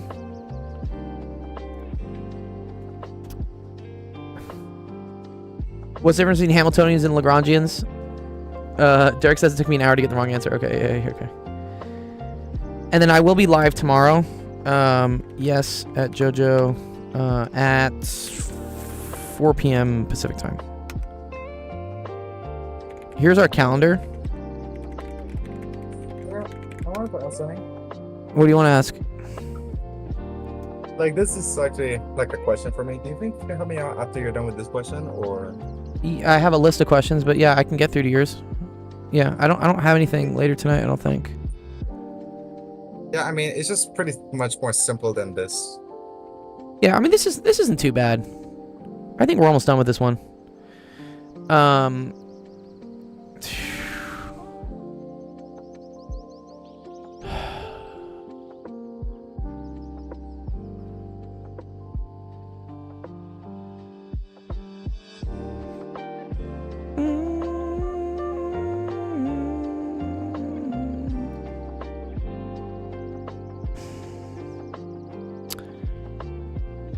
Law of cosines. Yeah, I think we could.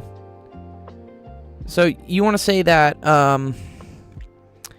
8x minus 6 squared is equal to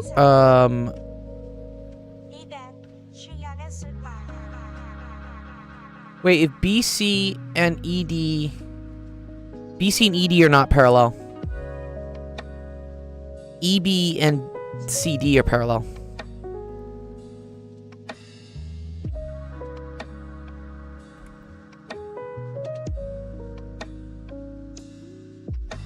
Don't.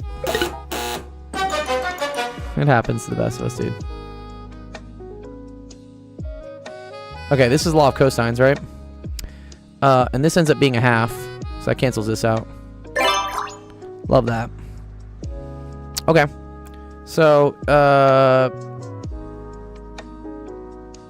64x squared plus 36 minus 96x is equal to... That's 14 squared.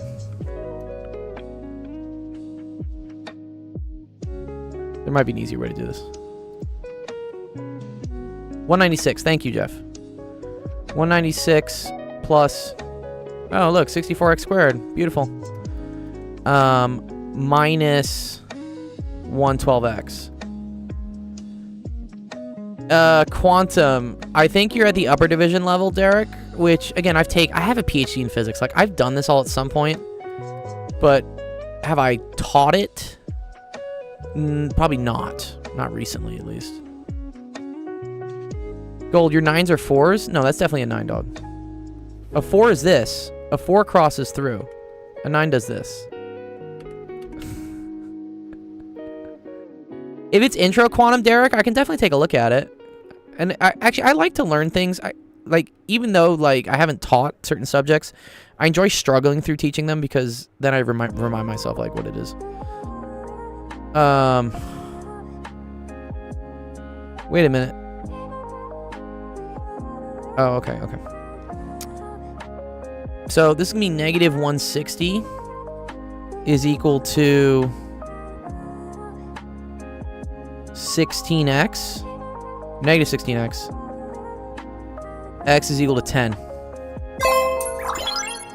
Cool. Well, I only got one solution for it. I just got x equals 10. Shantrix, is there only one solution for this?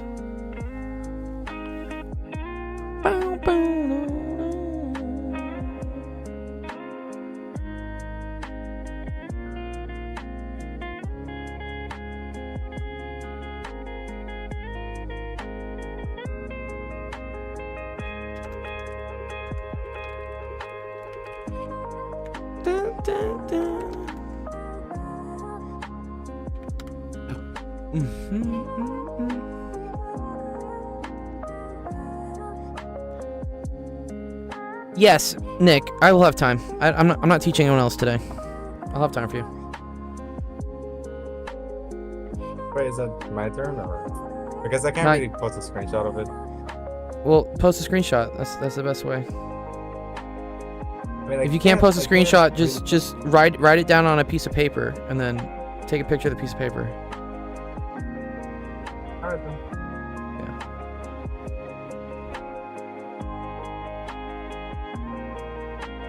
I'm back. Shantrix. Answer is 10. Cool. That's a cool question.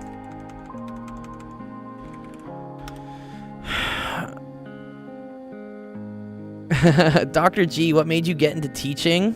Being poor as fuck in grad school. That's what got me into teaching. There was a girl I was kind of seeing at the time. It was my second year of grad school. And physics grad school is kind of rough because the first year they give you like this massive fellowship stipend thing. It's like an extra like 20 grand or maybe it was 15. Anyways, I used it to buy a car because I didn't have a car in California. And so you get like this false like perception of how much money you're going to make in grad school. And then the next year it just drops off like radically. So instead of making 40 or 50K, which is barely enough to live in LA, you start making like 30, which is literally poverty in Los Angeles. So yeah, I was kind of at this moment of like, oh man, like I can't afford to do fun things. I can't travel. I can't go out to eat. I can't buy, beers at the bar and stuff. And I was trying to look for maybe a way to make side money. And this girl I was seeing, her name was Amal. She told me, she's like, oh, you should check out Wizant. It's an online platform for like tutoring. And she's like, I make like pretty good money. And I was like, oh, okay. I had done like some tutoring, like student help tutoring in undergrad, like for free. It was like part of my community service or whatever the fuck. But this website is what got here. I wonder if I have to go find my, what is it? I think it's wizant.com/actual-tutor. Is my name on there? No. Anyways, find tutors. Can I just find? No, they don't make this easy, do they? Search for tutors. Let's say we want to learn physics. I think I come up as one of the first results.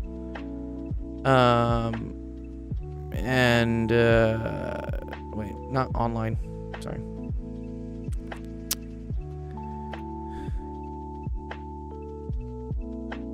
No, that's Chegg. Chegg is different. Chegg, similar colors. I get it. Chegg, I understand why is like, I understand why they're like going down the fucking thing. Where's the? Here we go. Okay, I gotta type in my zip code. There you go. Physics tutors. I should come up here as like one. There we go. Look at me. Look, life changing. Yeah. Anyways, I got like some good. Dude, I set my rate to like, this is a Rakakless rate. I don't actually charge this rate, but I set it because like I'm just done. I'm too busy with all my other teaching that I can't do this anymore. So I just make it ridiculously expensive if somebody actually wants to book me. But yeah. So I started tutoring here during grad school on this. I originally started charging $40 an hour, and then slowly as I started getting more and more clients to get more and more reviews, my rate just kept going up, and I started teaching everything. I got really confident with things, and I found out that I like teaching and that I'm pretty good at it. So it was kind of like a confidence. Eat ramen every day. And then I started realizing, kept doing. And then after I graduated with my PhD, I went more into education, more like education technology. And then this, for instance, this nonprofit I created. I never did industry. I mean, I had like industry type jobs at certain points in my life, but no, I never like fully went corporate. I don't think it would work. You look less Italian now. Okay. I don't know what that means. Yeah. You're okay, Chandra. Yeah. Holy Aura Farm. I put some ice cream up. Good. Nice. Thanks, Sib. Yeah. That's cool. Just let me know when I'm. Just let me Yeah, know when it's my I'll turn. ping you. I'll ping you, come Ethan. quickly. I'll ping you, man. It's okay. All right, let's see. We got some more web help screenshots too.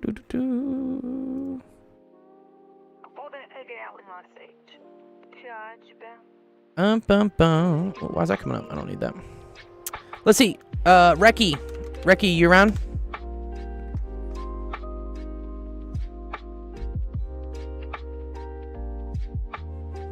And then I will attempt the physics mechanics question. And then I will attempt your question, Sid. Okay. Or I will do this one. I'll do the Lagrangian. I'll do Sibley's. I will do Ethan's, and then we'll close it out with Nick and some track people questions. Okay, yeah, let's try to do this.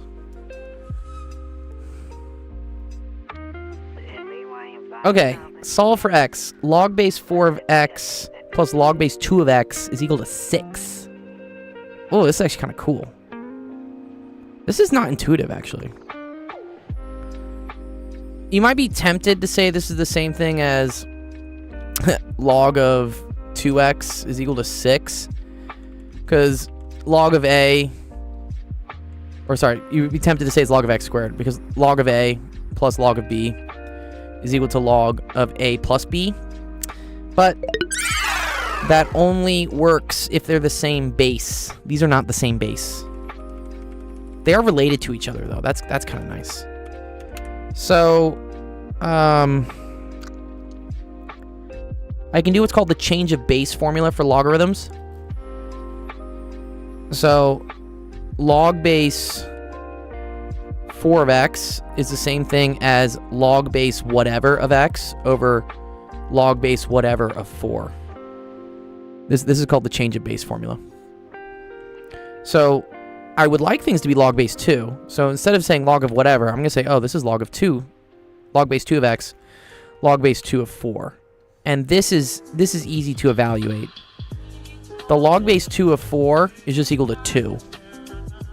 Because this is asking us 2 to the what is equal to 4. And that what is just 2. Convert everything to natural logs. Surprise, motherfucker. God damn it, Jeff. I'm not converting everything to natural logs.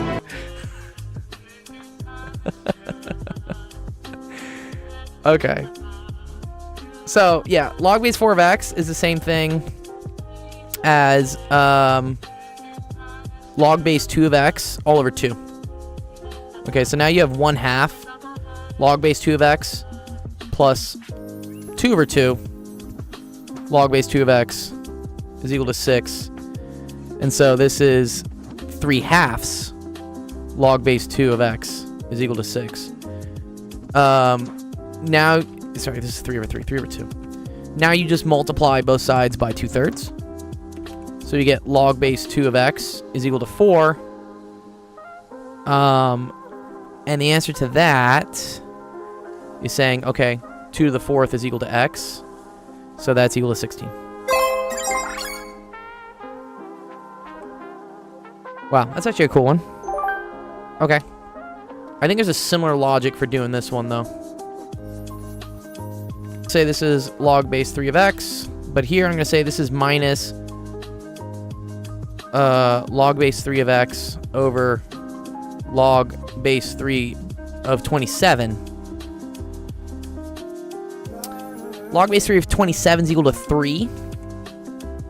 So that gets you log base 3 of x minus 1/3.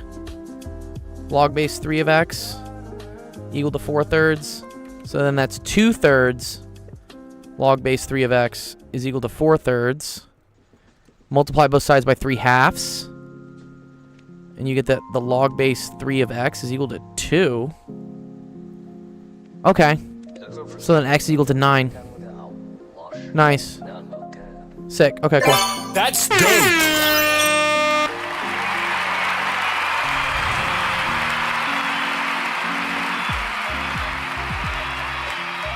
That's a cool one, Reki. Yeah, I always need like a little win. That's like a win for me. Oh, Nick, you have an interview in a month? Fuck yeah, dude.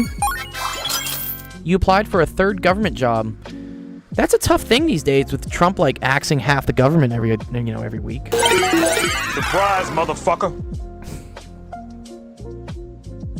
I need to be like applying for a job. I'm not doing that shit till I get back from Burning Man. Maybe I'll find a job at Burning Man. Maybe I just won't come back. I'll just become one of the desert people.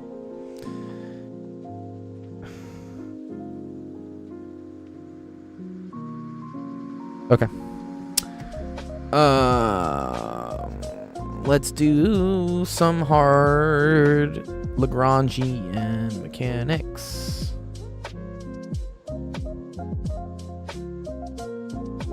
Let's see. This is gonna hurt me. I know this is gonna hurt me.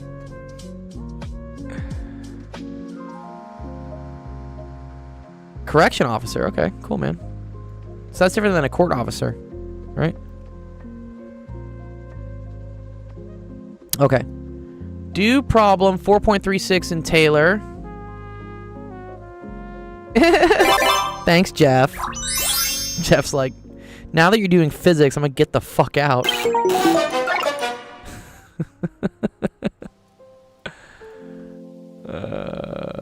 Okay.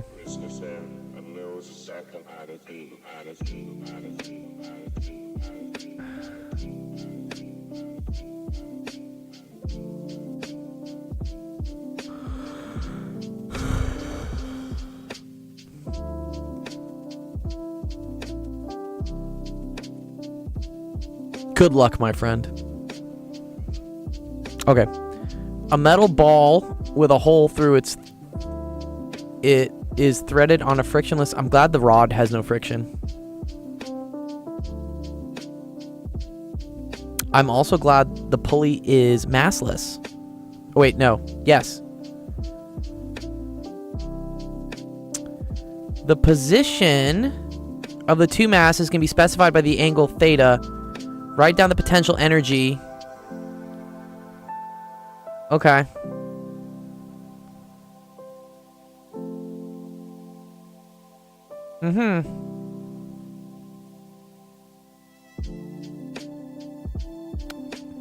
Oh, Albany. Okay, that's upstate. I got family there. Okay. Okay. If this is... Okay. The whole thing is length L, right? So that, like, this whole thing is length L. So this length right here is equal to the hypotenuse of, like, this triangle, right? So I can say that cosine of theta is equal to adjacent over hypotenuse. So, like, h over... I don't know, let's call this thing just x. Okay? So, and do I care about B? What is B even? B's not even in there, right? Is B in there? Oh, wait. Okay.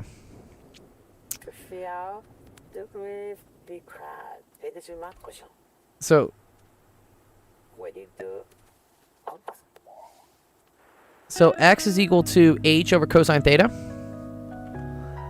And then x plus h has to be equal to L, right? Big H has to be equal to L, because that's the length of the cable. So this equals h cosine theta plus big H. Yeah. Beautiful problem, Femvox says. Yeah, okay. So, let's define the potential energy to be 0 up here, right? Here we're going to say here that, like, U is equal to 0. So, that means the potential energy due to this is going to be negative... You use B as a boundary condition. I don't know what that means yet. Maybe I'm doing this wrong. I'm just going to write what the potential energy is, right? U equals mgh. And then it's minus little m g little h. And then I want this to be just in terms of theta, right?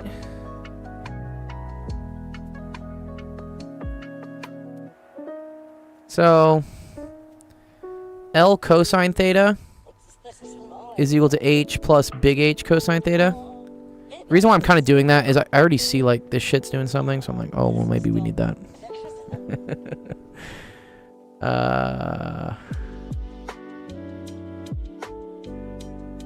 I feel like this is okay so far. Because I'm allowed to use theta, B, and L. Theta, B, and L. Okay. So they want to be mean here, because... Is B this distance, by the way, Derek?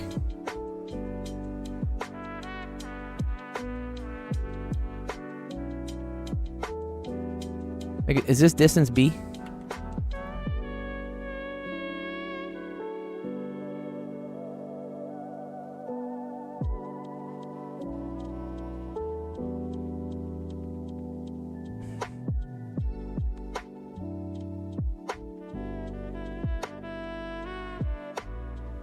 Three-force equilibrium triangle. Yeah, so we can also use the forces.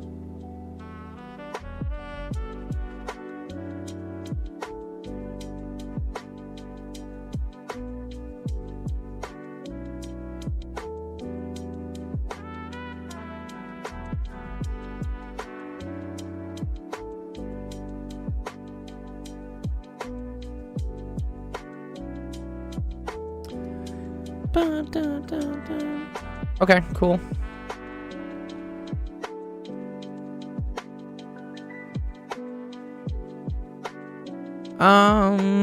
Okay, so then b squared plus h squared is equal to x squared, which is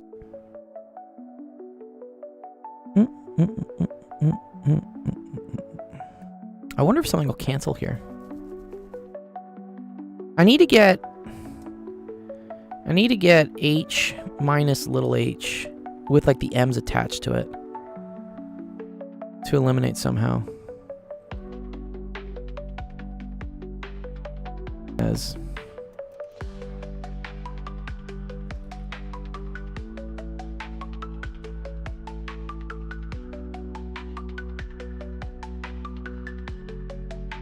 right. So we're trying to get big M H plus little m little h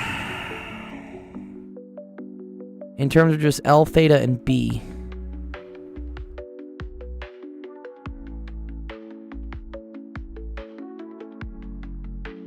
Okay. B squared. Oh, I think I see something here. One sec. Is equal to h squared. Then it's 1 minus cosine squared theta. Right? So if I multiply this by cosine squared theta and then I move it over and then I pull the h squared out, 1 minus cosine squared is sine squared.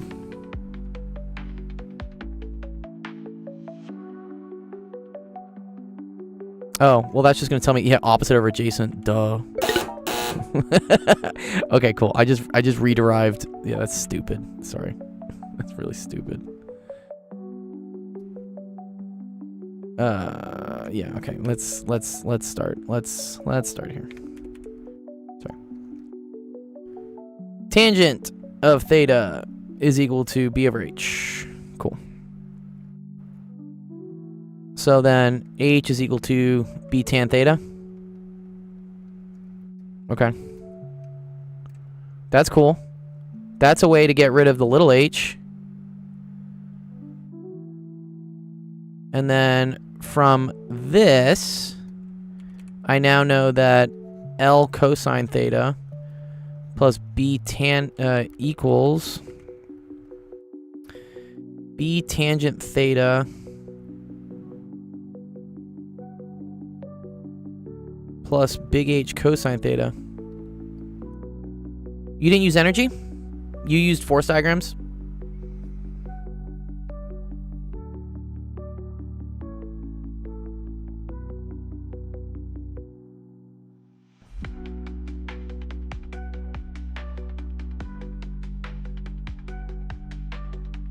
Let's see. This is what Fembox did.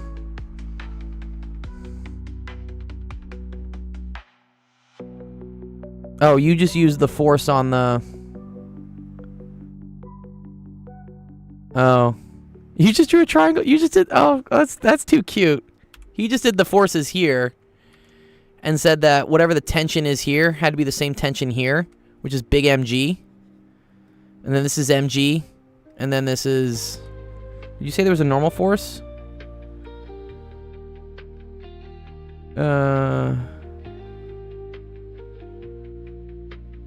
Yeah. And then there's a normal force of the rod. Yeah. That works too. That's hilarious that that works. And you said equilibrium is when your forces are equal to 0. Okay.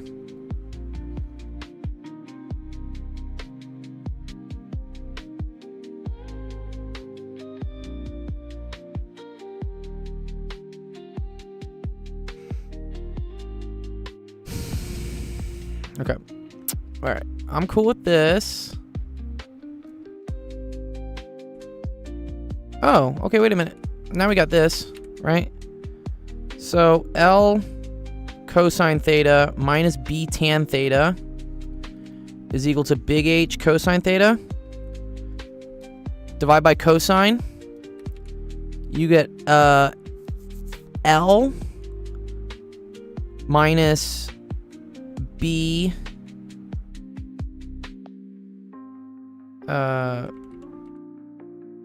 sure, tangent theta over cosine theta is equal to H.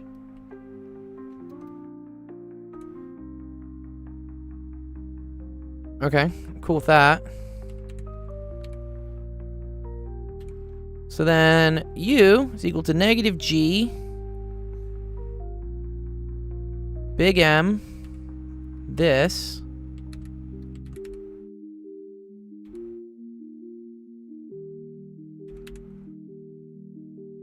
plus M, and then it's B tan theta.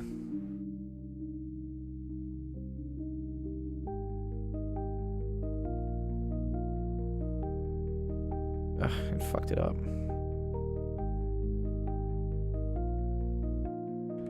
Ugh, I hate when it does that, sorry.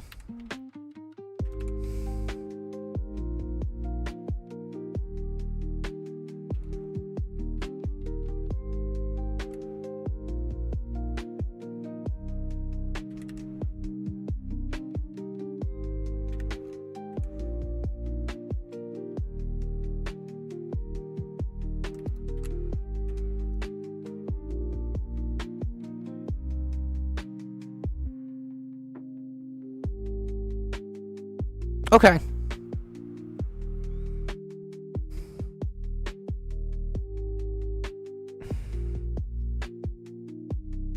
Yeah, and that's U in terms of theta, right?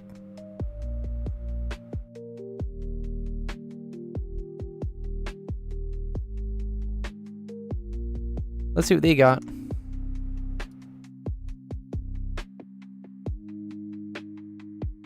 Make sure my YouTube chat's working.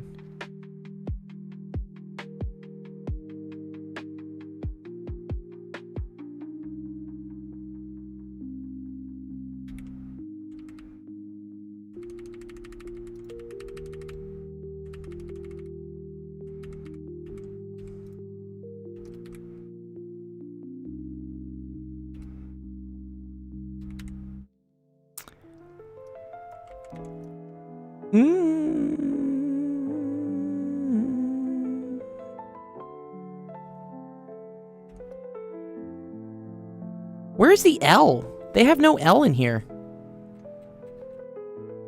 Don't you need L?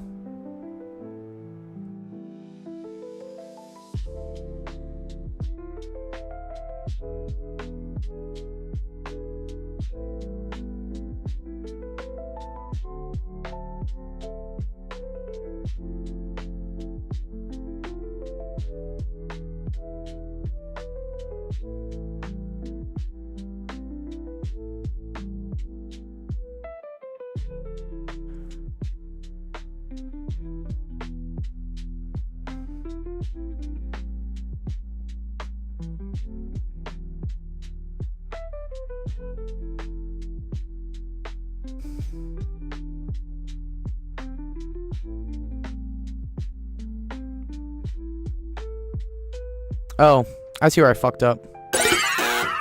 H is B over tan theta. God damn it.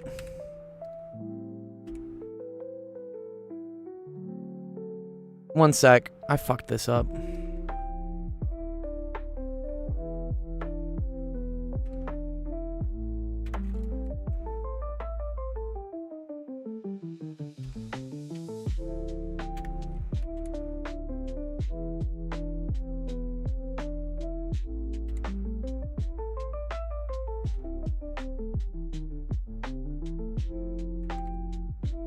Oh, now I forgot what I did. Yeah. Opposite over adjacent. Yeah. After the 2 hour mark, I start making mistakes. It's okay. We're gonna get it. Okay, so L cosine theta is equal to B over tangent of theta plus H cosine theta. So now we get L cosine theta minus B over tangent theta is equal to H cosine theta. So then if I divide out, I get, so that's going to be cosine over cosine. So that's 1 over sine theta. Got it. Okay, this is better. Okay.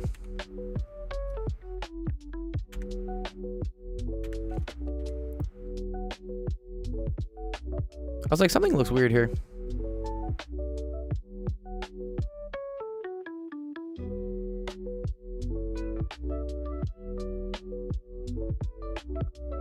And now this is MB.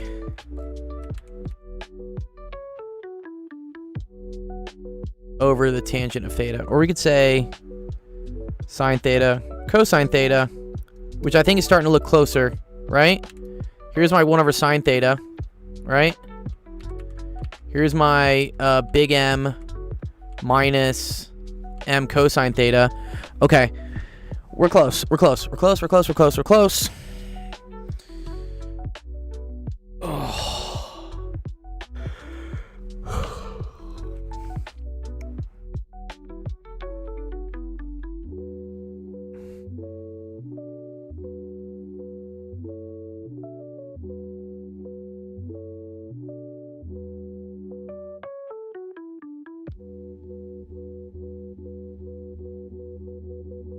Okay, let me pull some more things out so I can just start to see stuff.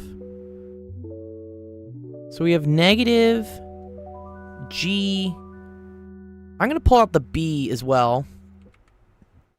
And then that's going to be ML over B. I'm going to pull over the sine theta too. Because I might just see something come out, right? Let's just look at it.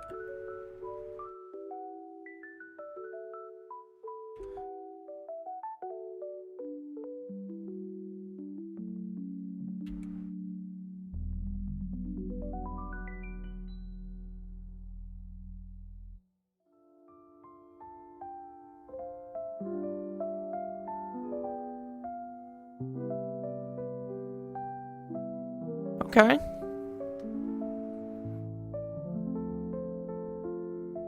And then if we distribute the minus sign back in, this is minus, this is plus, this is minus.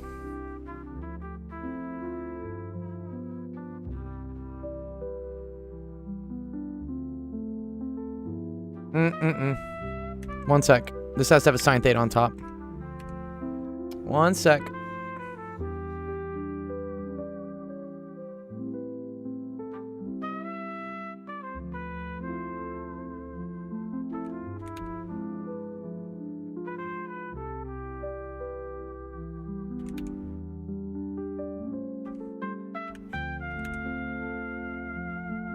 Okay, cool.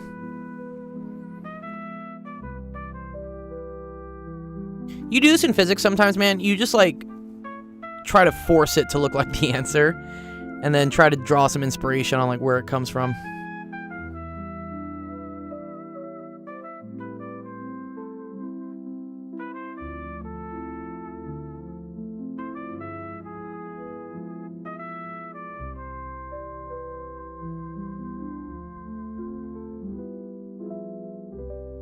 Okay. Because all of this is gravy. This, gravy. This, we don't like this.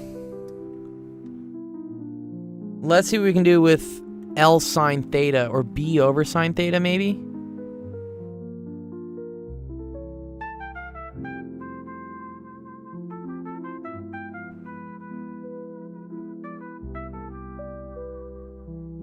Let me write it with sine of theta. Sine of theta is equal to B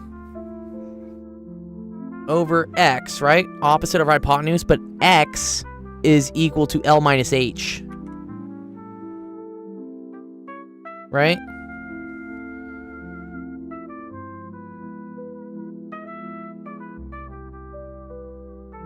Let's see if that helps us out down here. Nice. And then big H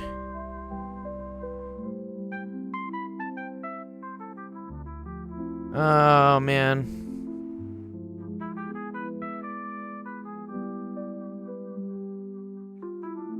Thanks for the follow, Technica.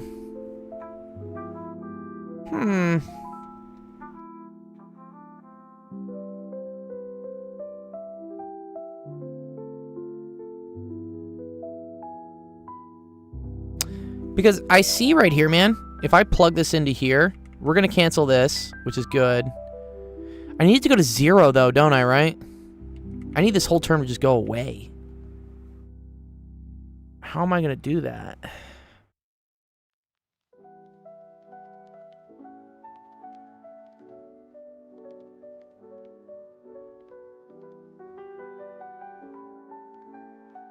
Yeah, Jokes, you're right, man. Yeah, this needs to go away somehow. But it can't. Right? Theta can't be 0 degrees.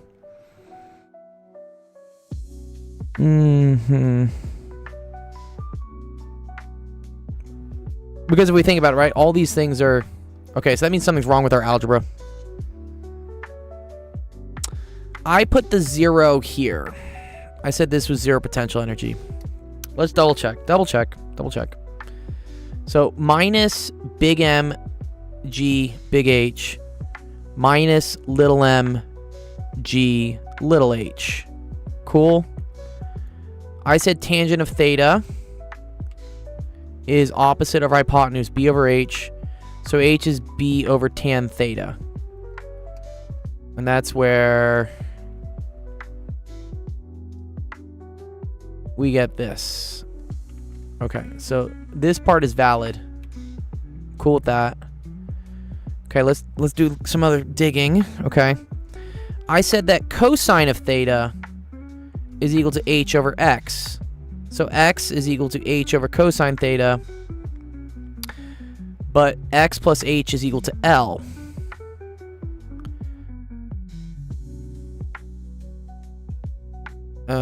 So what the fuck happened here? So x is h over cosine theta. Cool. Plus h is big H is equal to L.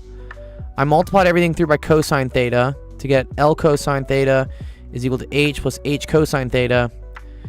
And then I plugged this in for little h. Moved it over. Divided by cosine. That becomes L. This was sine over cosine divided by cosine. This becomes big H. And now that needs to go into there.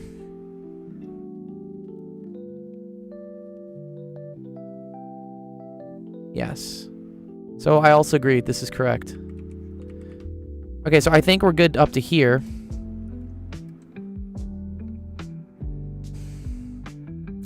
There may be some fuckery in how, like, I'm pulling this out.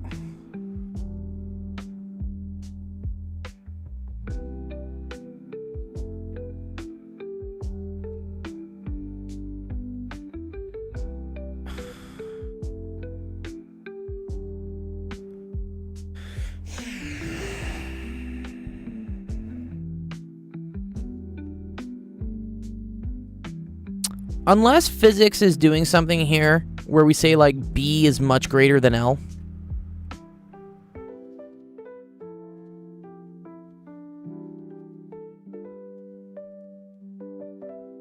Or that theta is small.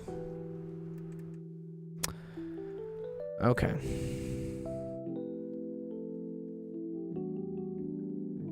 Maybe plug in L is equal to B sine theta. Why would I do that? L is the whole thing here, unfortunately. And also, I don't want to reintroduce H. Yeah. Okay.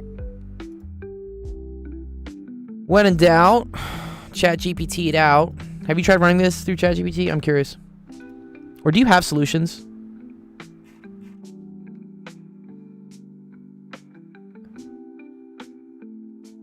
Yeah, I need to go to 0 though.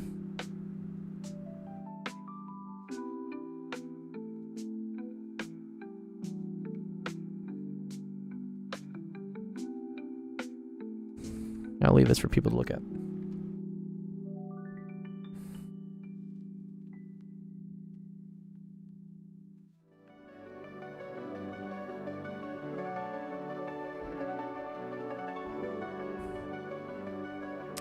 Yeah, I needed to do more than cancel, though. I needed to go to 0.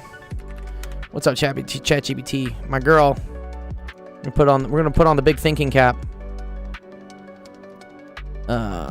Solve part A.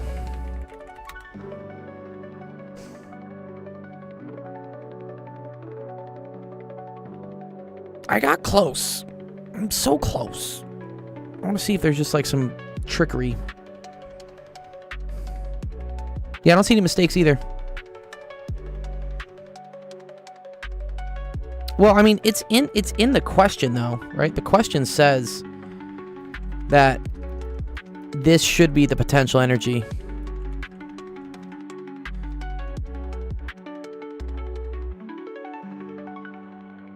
But we have this extra term here.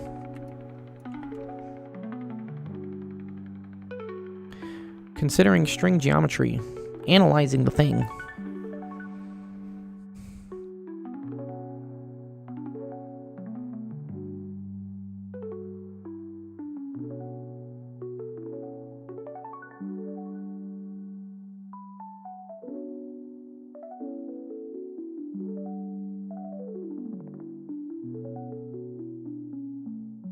Dropping the irrelevant constant? Okay, dog.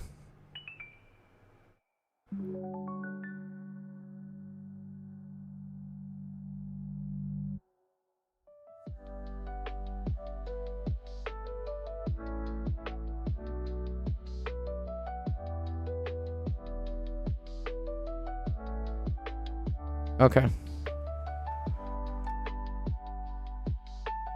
They did get to it.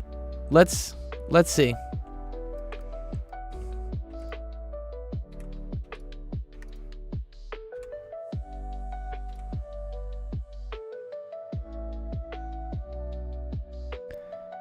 I don't know, but it has a theta in it, no?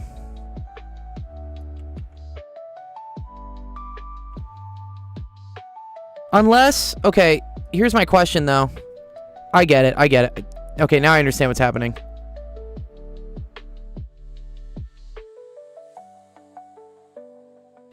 B over sine theta for the win.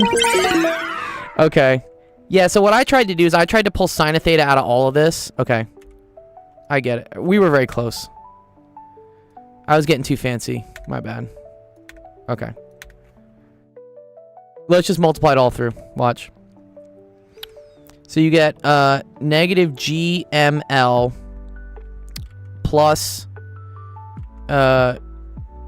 BG over sine theta, right? Or, sorry, plus MGB over sine theta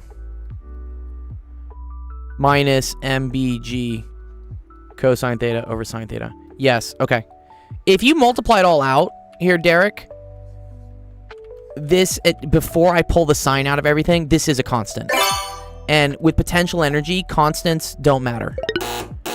Right? Because you can always just, I could reset that my reference point is here.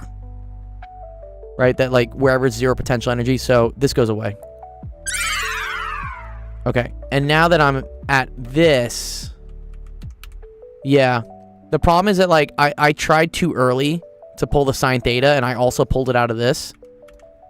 Or I like added it in by like factoring it out, and so yeah, that fucked up. Cool. So now U is equal to GB over sine theta. This is easier to see, right? And it's big M minus little m cosine theta. Yes. Okay. Do we see that so far, Derek? Did we at least got part A correct? I'm happy about that.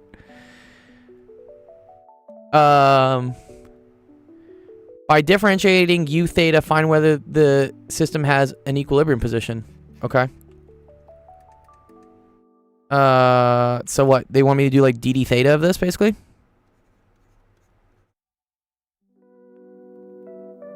Ooh. I'm gonna put it back into this form. This is like easier to deal with.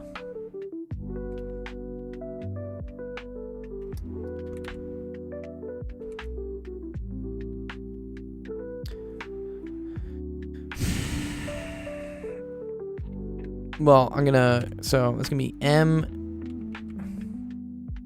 I'm not doing the quotient rule. I'm not doing it. I'm just gonna say it's cotangent. I'm also gonna say that this is cosecant. Oh, Derek says I went a completely different direction, so I started by rewriting h and little h so I had some extra terms. Oh, okay.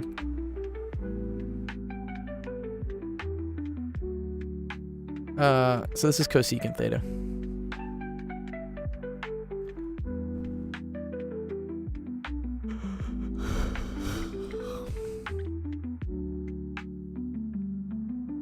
What's the difference of cosecant?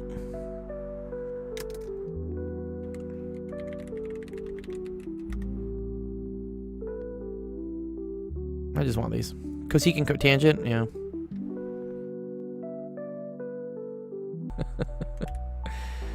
Okay, so you get negative mgb cosecant theta, cotangent theta,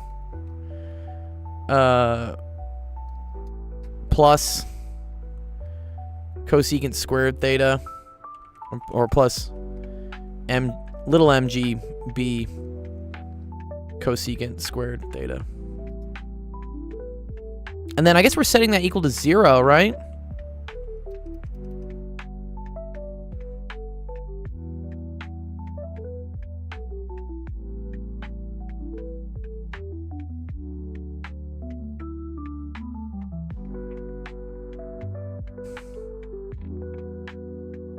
Okay, so where is that equal to 0?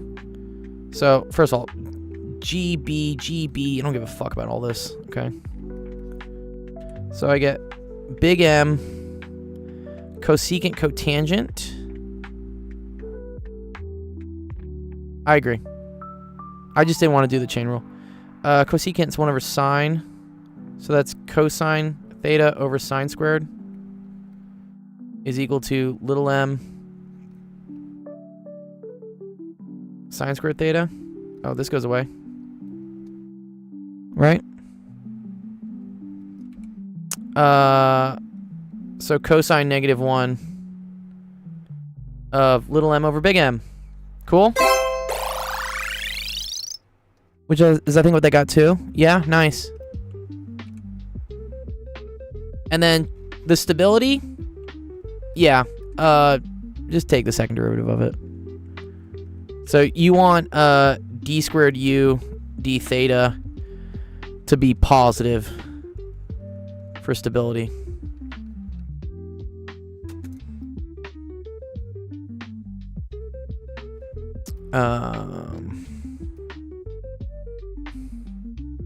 Which I don't want to do it, so I'm just gonna say like, what's the second?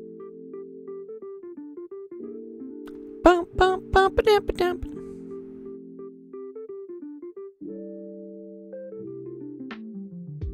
It's just a bunch of like chain rules. What happens if it's 0? If it's negative, it's unstable.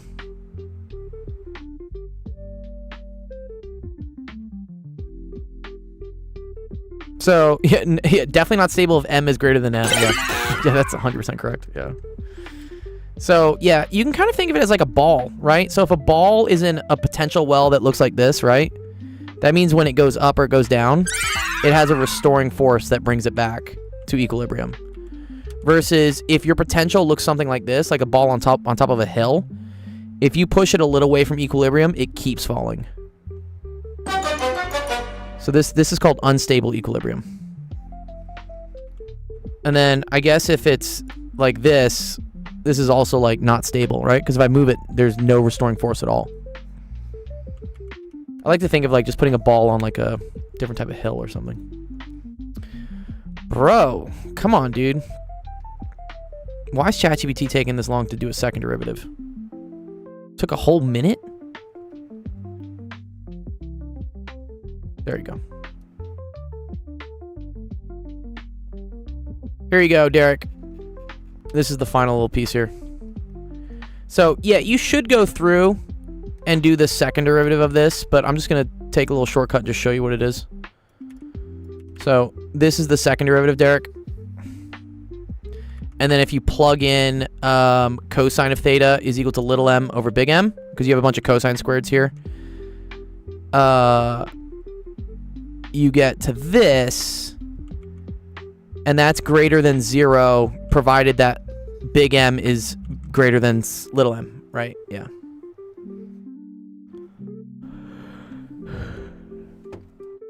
It's actually kind of cool. Right, because sine cubed is always going to have to be positive, provided that theta is between 0 and 90 degrees, right? Cool. That's a very cool question, actually. We actually didn't do anything in terms of Lagrangians. I thought we were going to. It was actually kind of more... This was more of an exercise in algebra and calculus than it really was in physics. It's kind of annoying. Descendant fonts. Hello, Dr. Oro. Thank you for your free Ivy League education. Good job. I didn't go to an Ivy League school. UCLA is like, I know it's a really good public university, so I guess it's like kind of like public Ivy, maybe? Dr. Oro y Plata. Plata o plomo. Anyways, Derek, does that help you out? Just pinging you here. That's a cool question.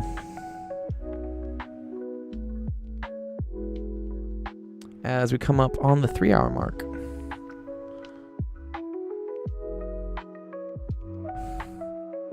Great TV show, right? Oh, you have a submission. Oh, let me see, sorry.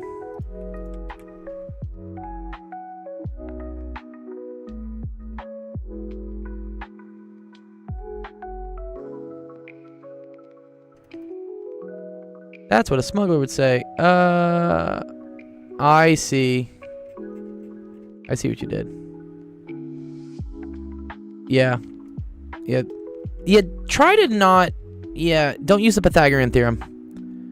You're gonna deal with all... This gets, like, hideous. Yeah, success. That's dope. Love it, yeah. Okay, great. Awesome. Derek, if you want,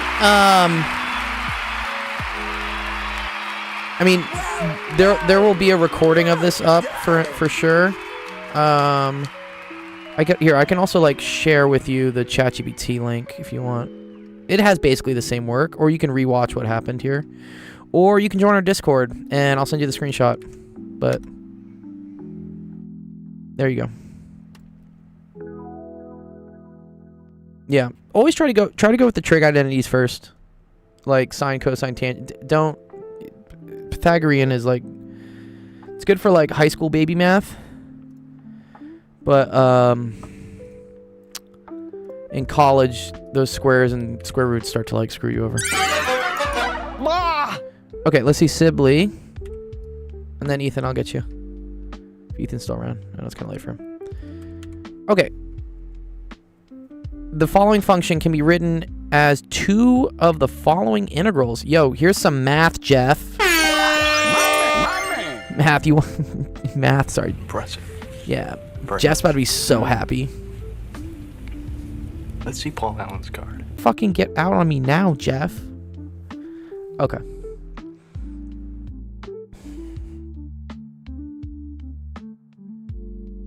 I always need to like kind of like draw this to like see what the hell's going on. Oh, Jeff is back from his errands. Conveniently when I finished doing the physics. Convenient. Okay. I will admit, I'm actually atrocious at these.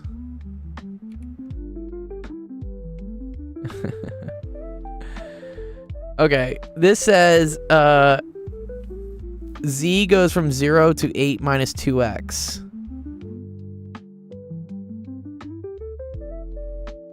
Oh. Okay. So z equals 8 minus 2x. So that's going to look like this.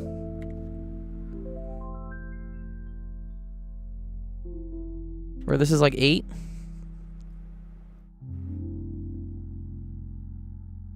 Yeah, I know, Derek. Yeah, it's a product rule, and then it's yeah, it's fucking ugly. Yeah, that's not really a physics question, man. That's more of like a calculus question. Okay. And then y goes from 0 to 3x. Oh, okay.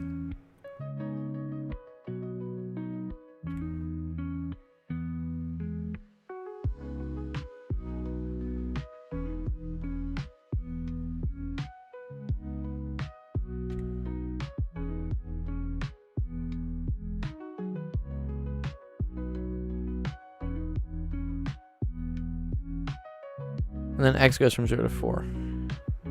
Okay, cool. So this is 4, right?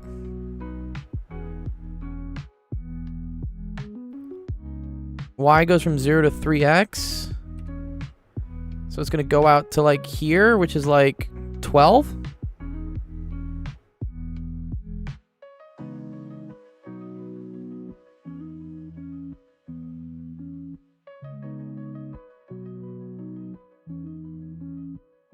Femvox says, there's probably no real need to do the second derivative. If you think of the force triangle in the equilibrium state, it's easy to realize that the equilibrium is stable. Maybe true. But, yeah, they like the math. And...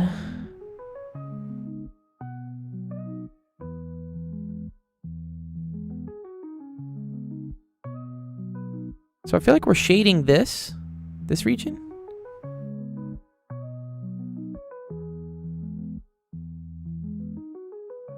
Try setting fxyz to 1. What? And then just figuring out what this integral is? Oh, one sec. I gotta reset.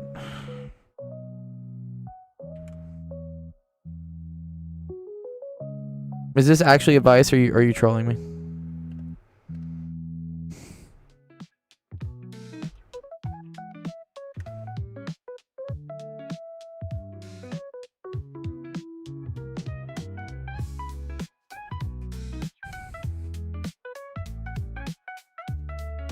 Oh, you're very welcome, Jokes. Thanks. Yeah, thanks for getting some knowledge from this. I'm always trolling you. Sometimes I fail and my advice is useful.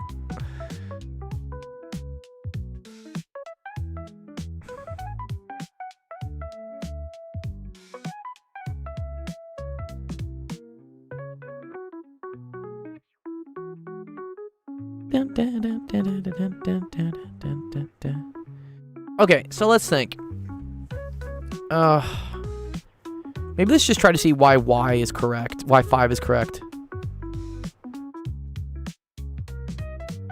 What's the logic of drawing it? I'm trying to see, like, what the bounds are. So, for instance, if these weren't functions, Sib, right? If this was just, like, 0 to 4, 0 to 3, 0 to 8, that would be, like, a rectangle with different bounds. When I'm saying that z goes from 0 to 8 minus 2x, right? That means I'm integrating from z equals 0, and I'm only going as high as 8 minus 2x. So it depends on like where you are in terms of x. And then for y, I'm integrating from 0 up to the line y equals 3x.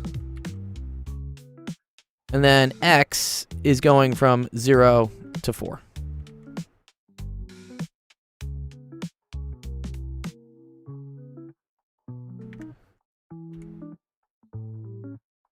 Can you teach me math? What? Yes. Mr. Jean?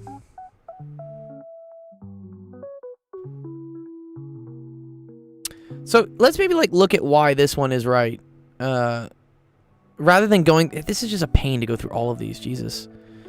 So if you kept the z the same, and instead of going from 0 to 3x in terms of y,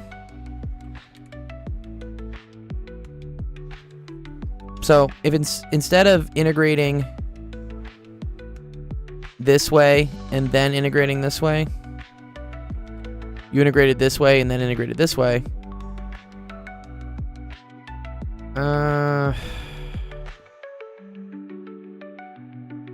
Yes, okay. And again, this is why I drew this, right? Is because now I can see that y would, instead of y going from 0 to here, the outside thing... This is the other thing. This outside bound here needs to have 0 variables in it. You can't have variables in the last bound. So, you can't do this one. Just straight off the rip. So, you kind of look at, like, you look at the bounds of, like, what the other variables would do, right? So, y, by definition of y going from 0 to 3x and x going from 0 to 4, that means that y at its maximum will go up to 12, right? So, I kind of like writing it like this. So, 0, right? 4, but then y can go from 0 to 12 based on this, and that means that z can go from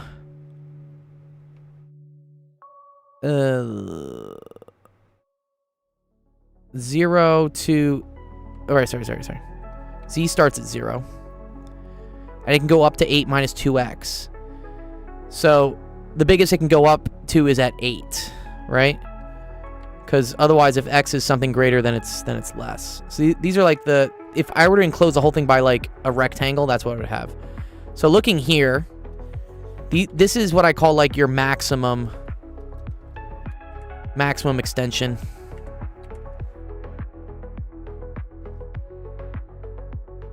So let's just look at which ones make sense, right? Can y go from 0 to 12? Yes, yes. Can z go from 0 to 8? Yes. Yes, yes. Okay, so all these work technically so far. Okay, so then like we got to go look at the next one.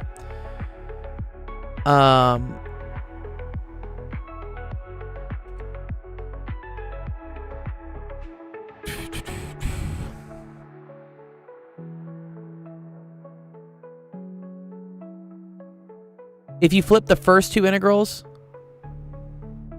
it's just a triangle in the xy plane. What do you mean? If you flip these? Sorry. Are you saying these are the first two or these are the first two?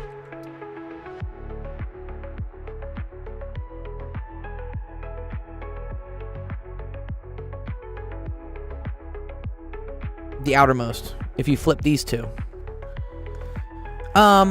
Yes. Correct. Yeah. 0 to 4 in terms of x and 0 to 3x in terms of y does just map out a triangle. And so if you wanted to map it out in terms of y and then x, y would go from 0 to 12. But then here you have y is equal to 3x from here. So that means x is equal to y over 3.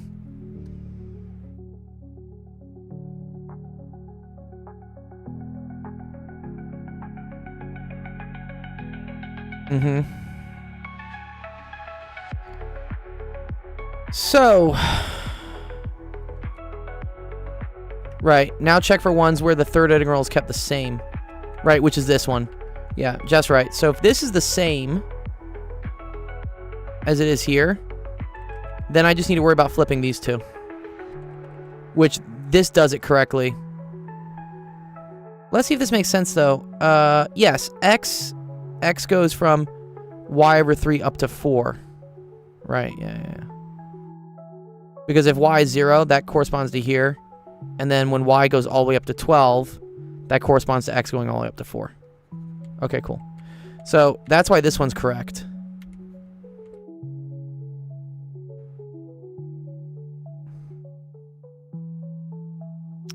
Why flipping the outermost? It's the easiest thing to look at real quick. Because we're just defining what the cross section is down here, and we don't care about what happens as we go up in terms of z yet. Because what happens when you integrate in terms of z is the same. He's saying that if you want to rewrite this with the z1 staying constant, then you just have to flip these.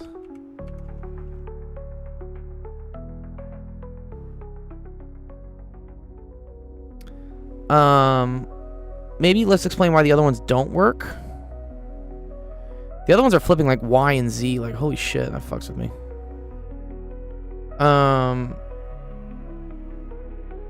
Okay, another thing. This has to have a variable in it. You have to have a variable in this one. I'm pretty sure.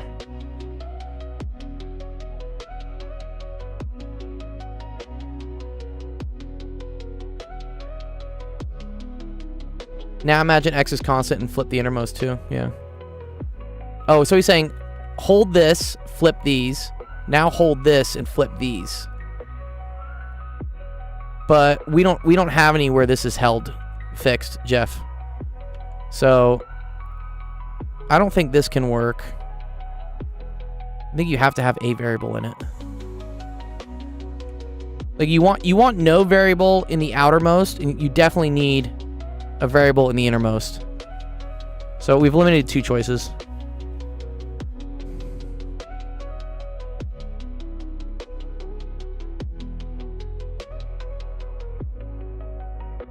It's kind of a mindfuck, Sibley, because you have to think about like doing the integral in order. Like you're doing this, then you're doing this, then you're doing this.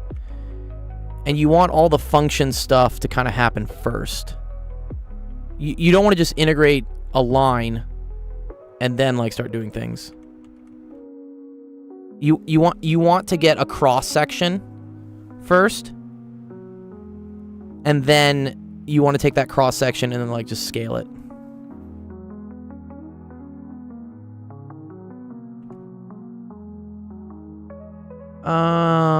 Okay.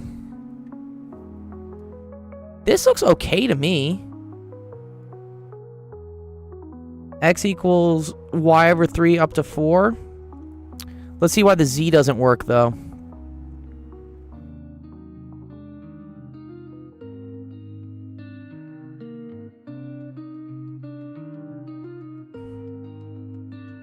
Yeah, the z integral only depends on x. Yeah. Yeah, so for this one, Sib.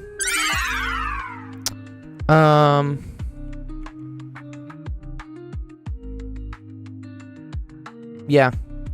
Z only depends on x. Z does not depend on y. Well, I guess y depends... But y depends on x, though, no? Jeff?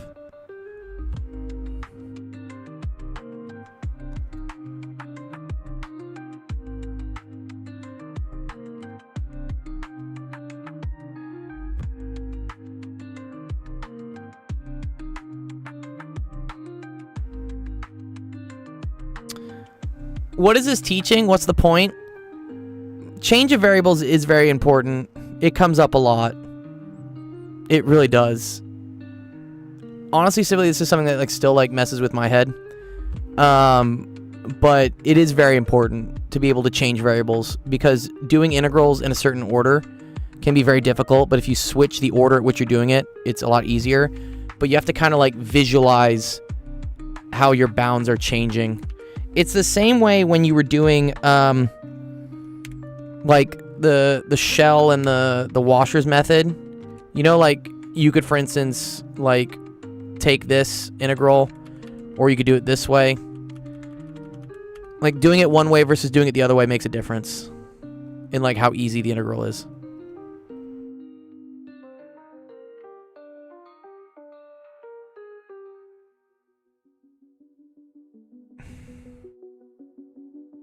You can flip the inner two.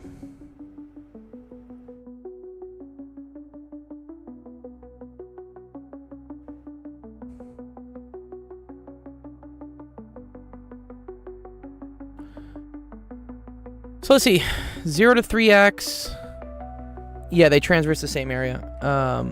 And then 0 to 4z minus 2. This is also the key thing you want. You want to make sure, like, this... Yeah, no, I agree. No, even I get, like, messed up by this.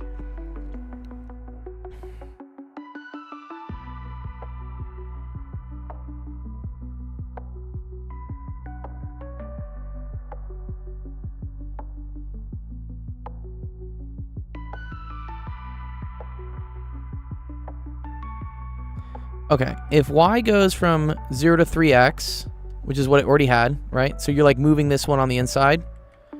Now you need to just consider the relationship between this one and this one, right?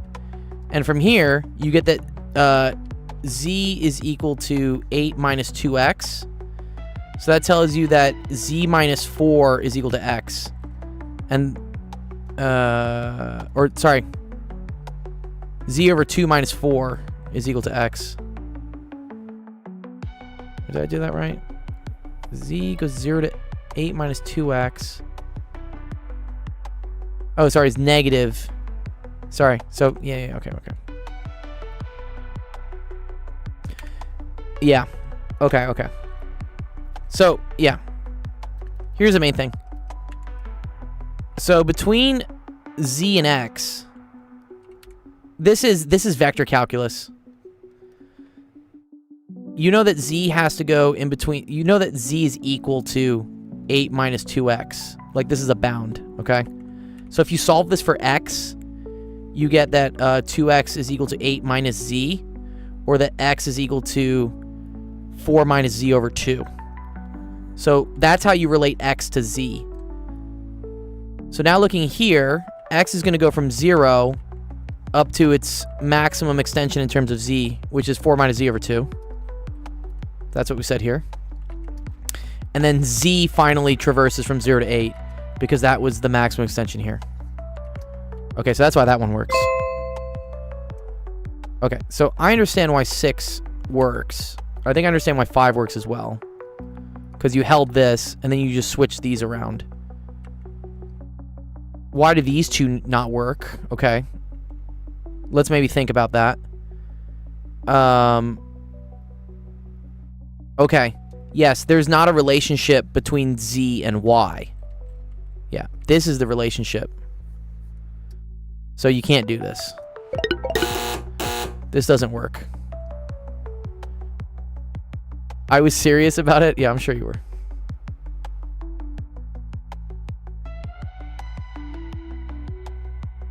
I'm not sure if you mentioned this and it went over my head, but what's the significance if z is implicitly or directly dependent on x? I think because of how the integrals work, like, as you integrate, this is going to, like, end up in the bounds and then, like, ends up in the other thing. So even though, yes, like, y is proportional to 3x and z is proportional to 8 minus 2x, this is not happening simultaneously. Because as you integrate, right, that relationship between z and x and y is changing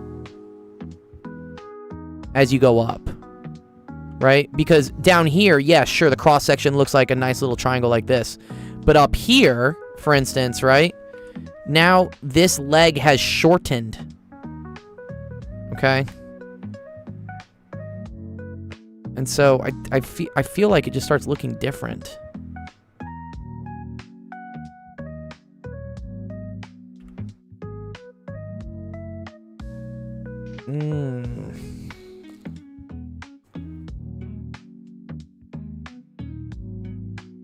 I think it does have. It has to be directly. It has to be directly dependent. Yeah, and that's why I don't think you can use this one either. Because this is z and y, but z is not related to y. Z is related to x. Eventually, yeah, okay. I think this is what I say, right? Z is proportional to x. Y is proportional to x. How would integrating a parametric function differ? Because that's an explicit relationship between them. When I'm writing down these relationships, those relationships only occur over these like integral bounds. Like they don't hold outside when you're integrating across another direction, I think. That's how I describe it. Yeah, I need to know that too. Yeah, we all need to know this, don't we? Okay, let me see if maybe ChatGPT has a better explanation for it than I do. Vector calculus is, yeah, again, starting to test the limits of like what I teach. I'm glad you bring these questions because I'm learning too. But yeah, I am a little disclaimer that I'm not 100% confident in how I teach this. Can you explain? Let's say one.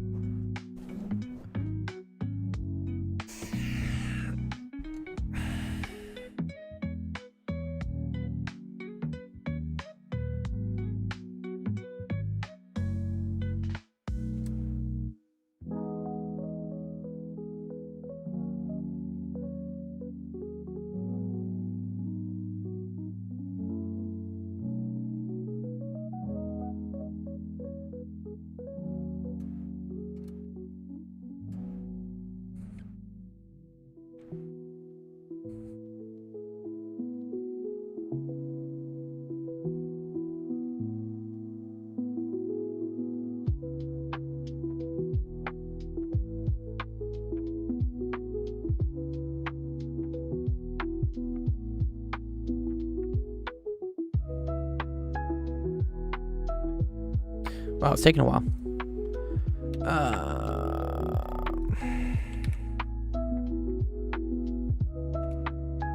So wait, we said 5 and 6 worked. So we changed it from dz dy dx to dz dx dy to dy dx dz. I think the only one we didn't do, right, would be, well, there's a couple. Dx dy dz, right? Let's see if we wanted to do it from dx dy dz. So dz has to be the last integral. We agreed that z went from 0 to 8. So then you gotta think about y. What's the relationship with y? Y has a relationship between 0 and 3x. But I don't want to put 3x here if I'm doing an integral here, right?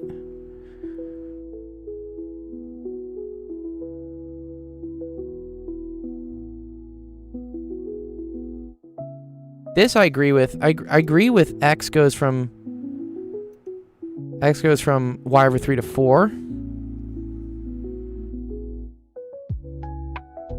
But then what happens to y? Y has to go from 0 to 3x. Right? Because let's look at what the limits are on y.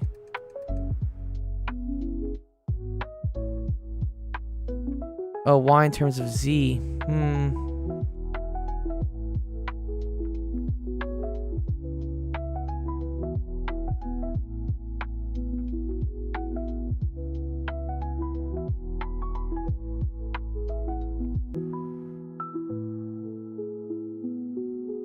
Right, so we got this, right? 0 to 4.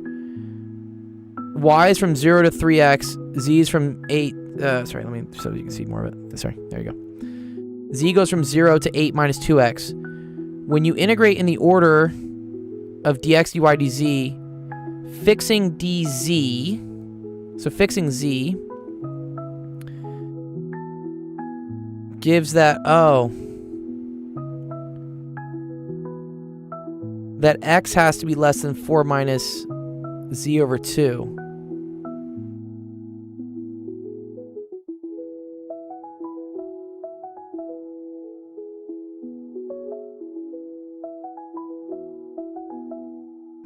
One sec.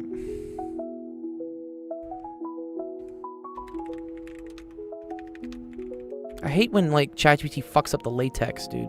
Like, yeah, just fix the latex, please. Can you learn how to, like...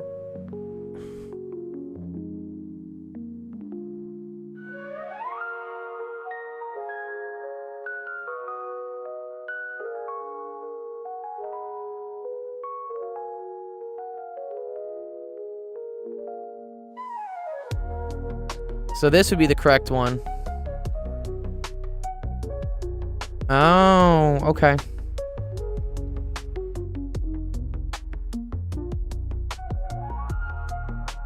Okay, so you can do this actually. Okay. The difference is that, like, here when they just said x goes from y over 3 up to 4, the issue is that x only goes as x does go to 4, but the x is also dependent on z.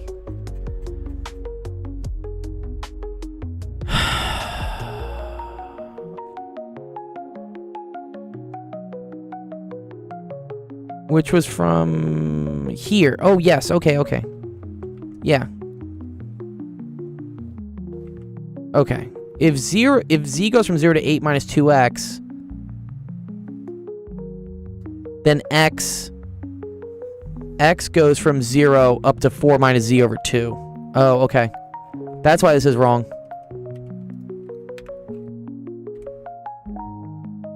So, Jokes, no, I think you're okay. I think you have to be careful that whatever relationship you came up with here. So when we came up for this, right? We were ignoring what had happened in z because we'd already integrated z already. However, if you're doing it here, okay, you need to consider what z is going to do to that. Which z goes from 0 to 8 minus 2x. So x goes from 0 to 4 minus z over 2. I see. So this would have had to be 0, 4z minus 2. Now this is still okay.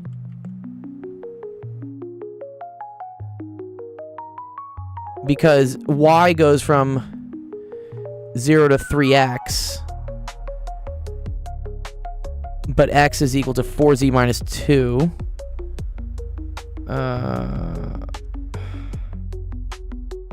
No, wait. Y goes from 0 to x. Y goes from 0 to 3x. Yeah, so 12 minus 3z over 2. Okay, yeah, cool. Okay. Yeah. This stuff is a mindfuck. Like, it really messes with me. Okay. I'm gonna take a break from this just because my head hurts. Oh, man.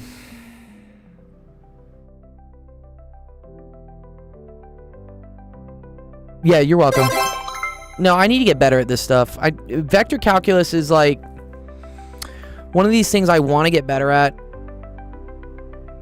because it did confuse me a lot in college, and I really enjoy understanding things that I didn't understand in college. Like, I got through linear algebra with an A because I was able to just brute force memorize and, like, figure it out. No, don't be sorry. Don't be sorry. It's great. It's just, yeah, it's yeah, keep bringing me the questions. I want to get better at this stuff. I think that's the only way I can, like, be able to teach it better, if I go through more examples of it. Eventually it'll make sense to me. I'm getting it. I'm starting to get it. It takes time. Yeah, what's up, Nick? Alright, Nick, I'll do like one question. I'm so tired. Yeah, we should go through a book on multivariable calc. So, yeah. Yeah. We should. Penn Center did it at some point. He did a... Well, no, sorry. He did a linear algebra is another one I want to get better at.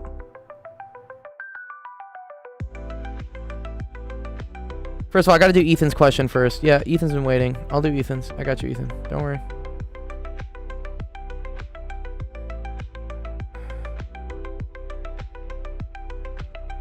Okay.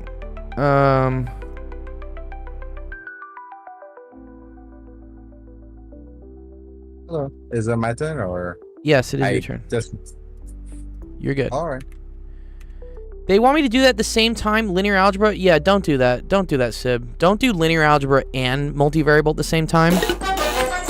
That's an extremely rough math experience.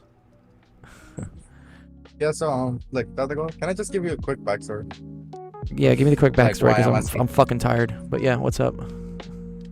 Like, so just Friday last week, I was in my math class, and when the teacher, like, went over some review of what's called the absolute value, and it's Yes. like, even though that it's something that we should learn in high school, I really never got taught that, and even though he explained it to us, I am still not clear with the topic. Yeah. And I just wanted to help with it. That's Also okay. with the properties of addition and multiplication, because I can't tell which one is which. You honestly don't need to fucking know, like, which one is, like, the... I don't even fucking know, like, which one's the... Was it the additive or the distributive? Like, who gives a shit? Like... Associative, commutative, and Exactly, those distributive. words. Yeah. I don't know, it's just like, whatever. Here, I'm gonna teach you how to do this one. Okay? Alright. When you're solving absolute value questions, what you do is you first solve it without the absolute value. You're gonna get two solutions. So you remove Sometimes, this. Remove it. 2 minus Remove 4x it? Why would you is remove equal... Just fucking do it. 2 minus 4x is equal to 1. The next thing you do Alright. is you multiply everything on the inside here by -1 and solve it.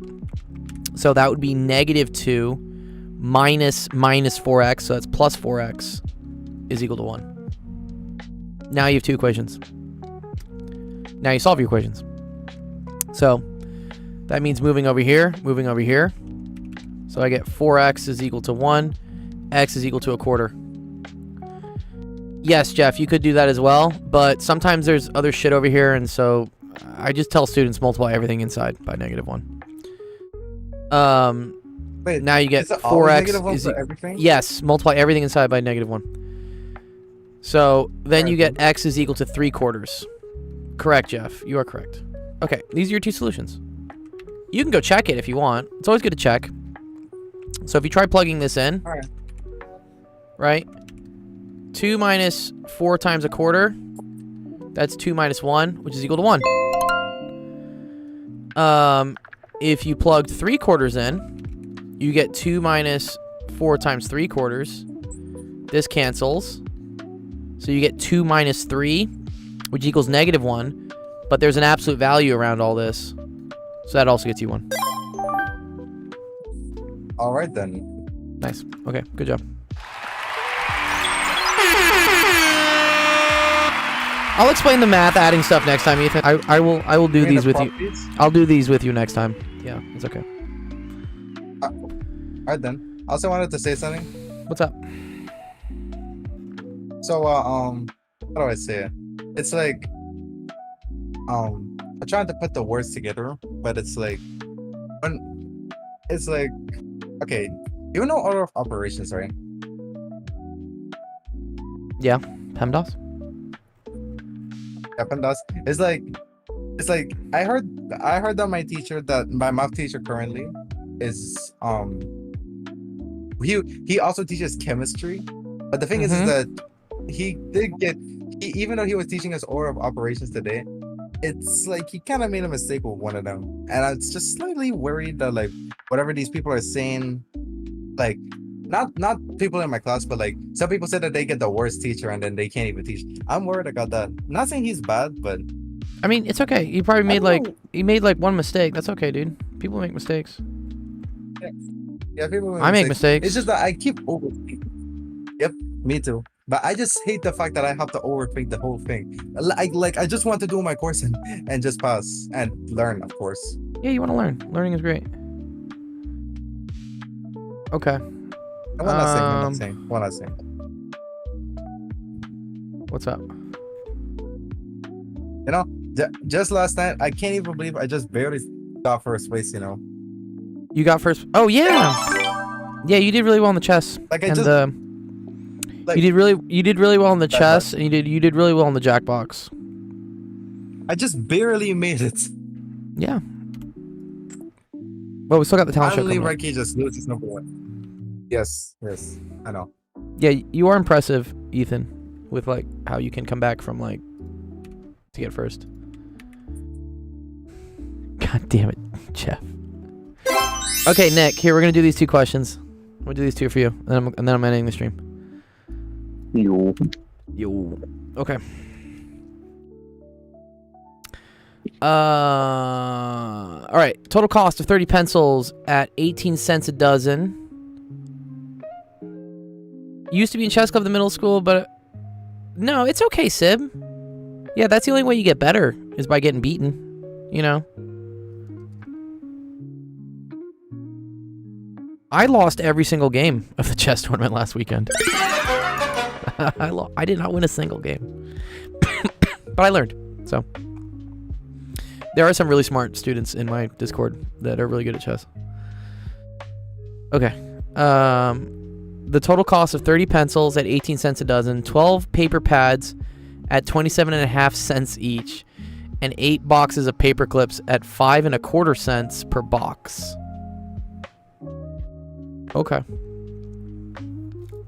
How do you think you do this one? It just confused me so bad. I think you're confused. Because of this shit. This shit sucks. Yeah. Okay, so right. How can a cent have decimals? Because you buy a lot of them. I agree. Mm-hmm. You can't have a quarter of a cent in like real life. But if you buy 4 of them, then that quarter of a cent adds up. Oh. Yeah. Okay. So how many dozens is 30? 2 with 6 left or something. Yeah, okay. But how much is 6 out of a dozen? 0.5. Good. So you see how this is 2.5 dozens, right? Mm-hmm. Okay. So then you have 2.5 times 18 cents per dozen, right? Mm-hmm. Okay.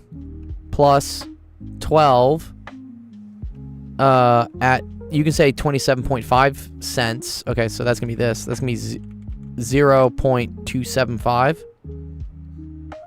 Like, this half, they're just trying to fuck with you here, dude. The half is just, like, 0.5.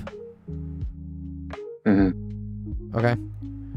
And then plus 8. And then 5 cents would be 0.05, but it's 5.25. A quarter is 0.25, so it's like that. What the hell? The other way to think of this, right? 5.25 is 5.25, right? Mm-hmm. And then you move the decimal 2 places to get dollars from cents. And that's where this comes from. Oh, okay. Yeah. Why did you do 2.5, not 30? Because it's 18 cents per dozen. So I need to know how many dozens this is. Oh, okay. Yeah, you're good. Okay, let's get the calculator out. I got 4.17, or no, 4.107 for some reason. At the end.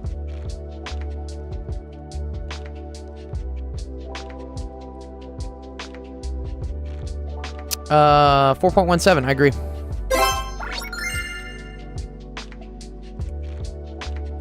And I did 30 times 0.18. You could estimate this, yeah. Yeah, Jeff's right. You don't even really need to do math here. So you could say, for instance, that it's around 2 dozen. Just say it's around 2 dozen. 18 cents per dozen. So you're like, cool, 36 cents from that. 12 paper pads at 27.5 cents. You can round that as 28. which honestly I would do like 10 times 30 at that point, right? 12 times 28 is probably close to 10 times 30. Like I just dropped this one, but like raised this one. So that's like 300 cents, right? And then 8 boxes at, let's just say, like just ignore the quarter cent. So that's gonna be plus 40. So now you have $3 plus 36 plus 40. So it should be like 376. This is the only thing close to 376. Yeah. Oh, or yeah, Jeff has an even better. You could have just done 12 paper boxes at a quarter. Because 27 cents is basically 25 cents. And that would have given you $3. Oh. Right off the bat, you know it's not this one, you know it's not this one. Because this will already give you $3. Okay. Right. A worked 5 days on overhauling an old car. B worked 4 days to finish. Dude, is this the goddamn? Is this the multiple rates question? There are just certain questions that just always get asked. After the sale of the car, the net profit was $243. They wanted to divide the profit. Oh, okay. Oh, this is easy. So total days is how much? Yeah, it isn't. It's not the simultaneous rates. Yeah, you don't have them. So how many total days got worked on?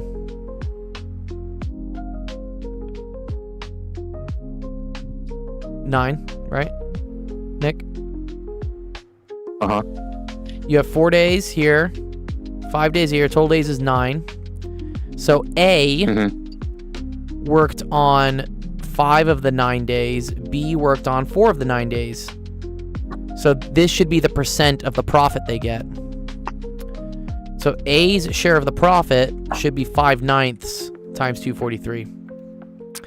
This you should know. 243 is the same thing as 81 times 3. So this is 5, and then this is 81 times 3 all over 9. And then 81 over 9 is just 9. 9 times 9 is 81. Right? So you get 5 times 9 times 3. So that's 45 times 3, which is equal to like 135. Yeah, bingo. Choice B. Cool. Damn. Yeah. These are fun. These are actually less calculator based. I think these are more like just common sense and like estimating things.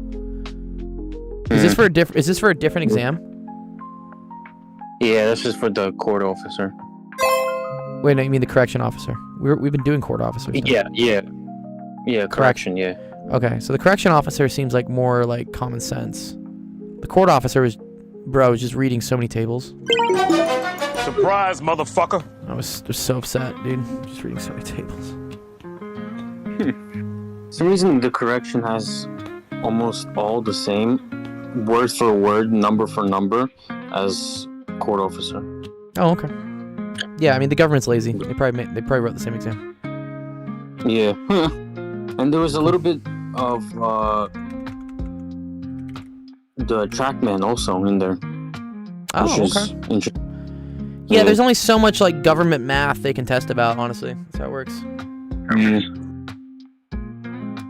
Okay, cool. I'm at 100 points now. Nice. Okay, let's close out the stream. Thank you everyone for coming to Office Hours, Action Education. Appreciate everyone. Ask some questions. Sorry if I'm getting cranky at the end. It's 3.5 hours and I'm tired. I'm hungry. Sorry, my favorite. channel It is. What is that? I like that one too. What's up, Nick? What's up? Not Nick. Sorry. It's Ethan. What's up? Don't worry. If you're tired, I understand. But will the channel point redemptions be canceled tonight? Yes. Do them now. Take it out then? You have to do them tonight. All right then. Okay. All right then. I got you. All right. Cool. Later. Let's go do some. Peace. All right. Our next stream is gonna be tomorrow at 4 o'clock Pacific, 5 p.m. Mountain, 6 p.m. Central, 7 p.m. Eastern. Come on by, get some help with your math and science. Let's go raid somebody. Who are we gonna go raid? Monday yap with my favorite chat. Oh man, must be so nice to just yap with people. and get viewers. I just bought tier 3 prestige. Oh, nice. I don't actually know what's in the vault, but okay. If it's there, you can have it. No one's really streaming very much. Okay, whatever. Just go say hi to High Potential. He's fine. Oh, everything is claimed, actually. Yeah, let me work on that. I gotta go get you guys some more prizes. Okay, cool. Enjoy the rest of your Monday. We'll see you guys tomorrow. Peace.